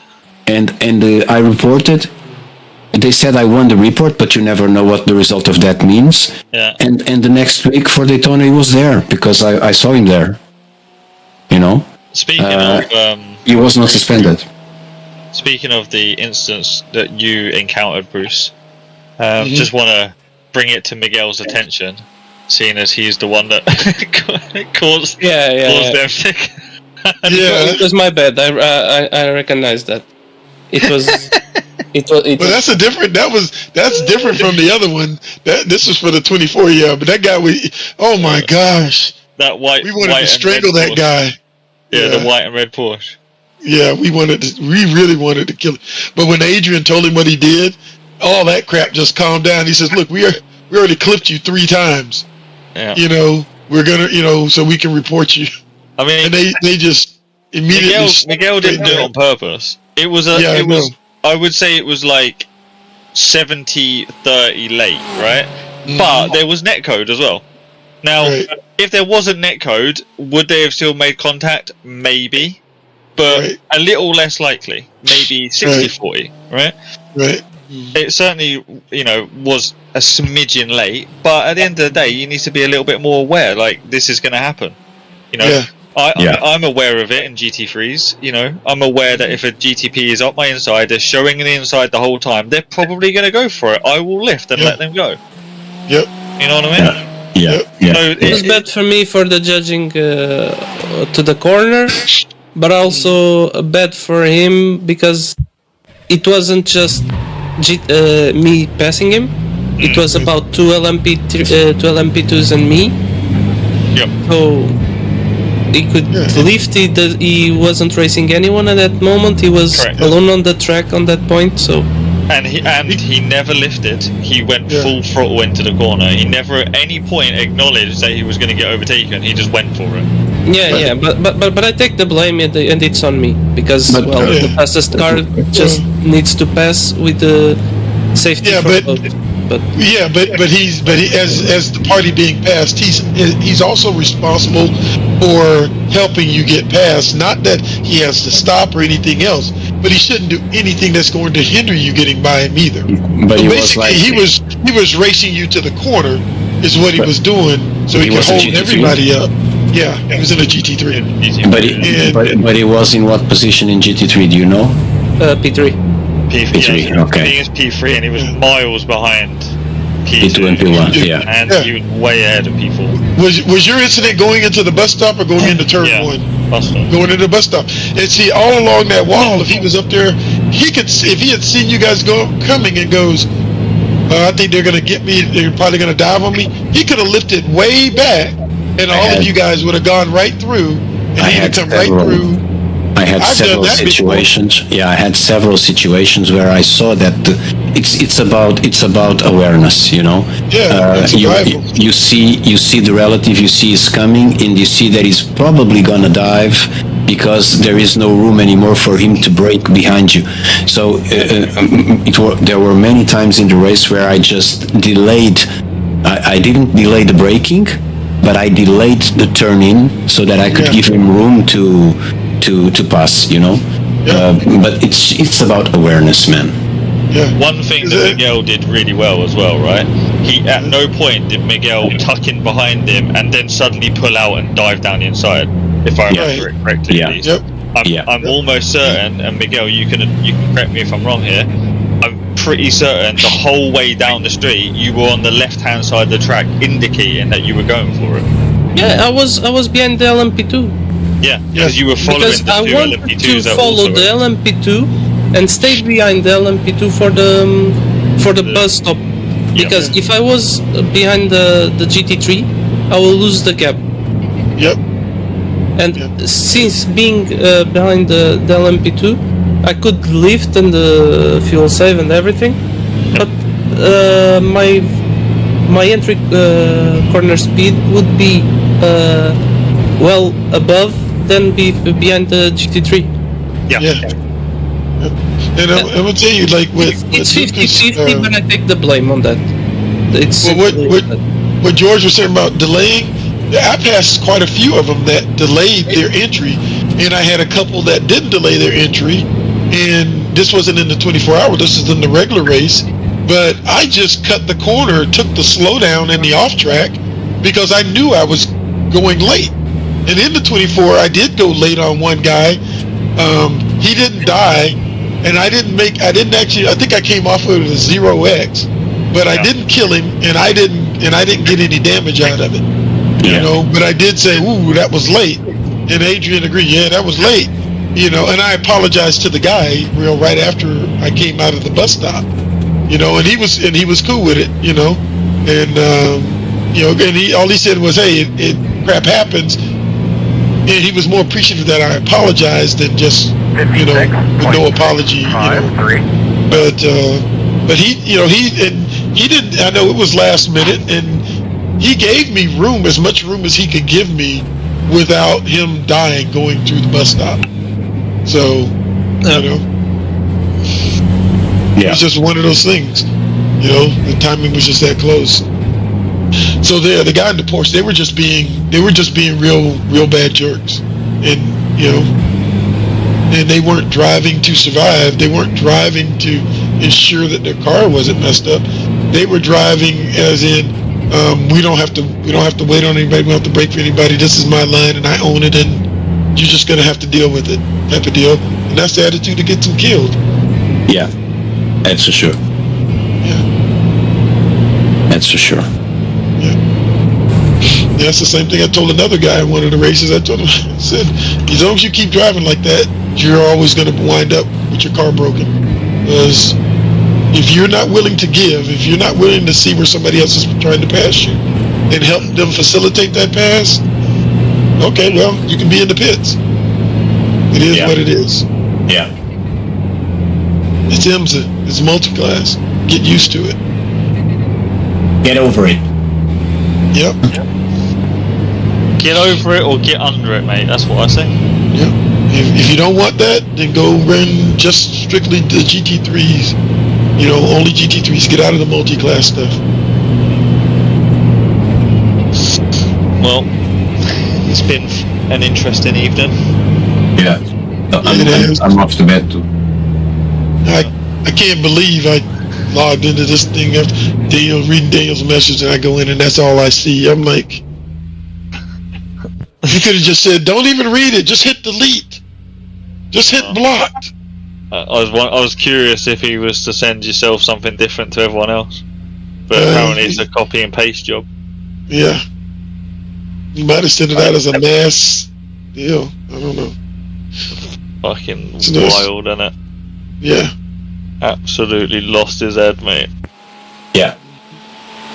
Eventually, someday, he will have a notion of how stupid he was and childish. I doubt it. You did block him so he can't even come back into our community area, right? Yeah, I've banned him. Okay. But there's no telling. He's one of these sort of little plebs that he might create another account and try and post some shit. Yeah. There's no tellings, bro. But I cannot help but see the resemblance, however, of what he did. Do you remember those 4 guys I told you that left my team, and they did it surgically and strategically at the same time? They all wrote a huge text, each and every one of them, and posted on the WhatsApp of my previous team to try and fuck me. I cannot help but I noticed the resemblances of their behavior with John's behavior now. So we are talking about that kind of people. Those two, from those 4, 2 actually entered. I don't know if they're still here, but they entered the Discord of the team of Aerokinetics, and I have absolutely zero doubts in my mind that they did it just to try and screw me. And George, I'm pretty sure you were in the voice channel as well when Diego and Thomas were talking about their concerns with John, and I was the one that was protecting him. Was you here? I don't think so. I don't think so. But if I was, eventually I ended up there in the middle of the conversation or something, because I don't remember it. Because there was like 10 people on the Discord, and Diego and Thomas were really concerned that John's not practicing this, that, and the other. And I was like, don't worry, this is kind of what he does. He's at a wedding right now. He's back. I remember. I was. Yeah, now I remember. He'll put the time in. You'll get used to John. He's just a bit different to everyone else. He's super talented. It's a bit of a joke, really, that he doesn't have to practice, and he's good to go. I remember now. Yeah, I was. I even said that in a message that I protected this guy, and he's let me down as well as everyone else, because I literally fucking put my neck on the line, effectively saying, yeah, don't worry, he's good to go, and then he goes and does that. In Portugal, we have a saying about people who do that, because you defended him and he has this sort of behavior, and so we have a saying that, I don't know if I'm going to translate it properly, but to the letter it says, it's a guy that spits on the plate where he eats, So he has someone in the team that defends him when probably he doesn't deserve it, and even so he spits on you, man. It's just that's just ugly. That's just ugly. Kind of messed up. Not gonna lie. Yeah. But kind of messed up. But we learned from that, man. I go out. I do that in the morning. I let John go, let him know the score, and then I was literally thinking, and it's ironic that Kev and Ollie both said afterwards. But anyway, I was like, do I put it in the Discord chat and just let everyone know that John's gone, because he's been in the team for a while, and it may come as a surprise for some people, but the reality is I don't want people making a fuss in public. I keep everything kind of behind the scenes and just keep it on the down low, because don't want to upset or unsettle other drivers for someone else's bullshit, basically, right? So I was like, do I? And I was like, kind of haven't got time. I looked at the clock and I was like, no, I got to go out. Like, I'll do it later. So I ran out, and then I ended up getting delayed. And I was meant to come back early this afternoon. I've ended up getting back quite late this evening. And I jump on the computer and I've got fucking 15 messages from all the people apart from Bruce that he's basically sent this shit to. Yeah. And he's got 30 odd mutual friends, so fuck knows who he's actually sent it to. But yeah, I get messages like you wouldn't believe all the way through. Even people that are no longer in the team he sent it to, like Travis, who hates his guts, by the way, right? He was one of the aggrieved drivers that doesn't want anything to do with him. Travis even messaged me and said, is John retarded? What's all that shit about? There's so much drama going on. Can you confirm or deny these allegations? I truly don't give a fuck because it doesn't affect me, but what the fuck is going on, bro? He goes, why am I getting dragged into this? What's happening? And I said, John taken removal from the team. Well then, I see. Right? Yeah. And he goes, what have we learned? And I said, what we've learned is that teaching John what a clip was a bad idea. Yep. Yep. It's gone to his head. Have He you made him guys? think he's an alpha male. He thinks he's an alpha male now. Yeah, right. See you It's tomorrow, lit. guys. See you later. Alrighty, have a good one, man. Tomorrow. I'm actually not going to bed. I'm going to have to make some pasta because I haven't eaten dinner today.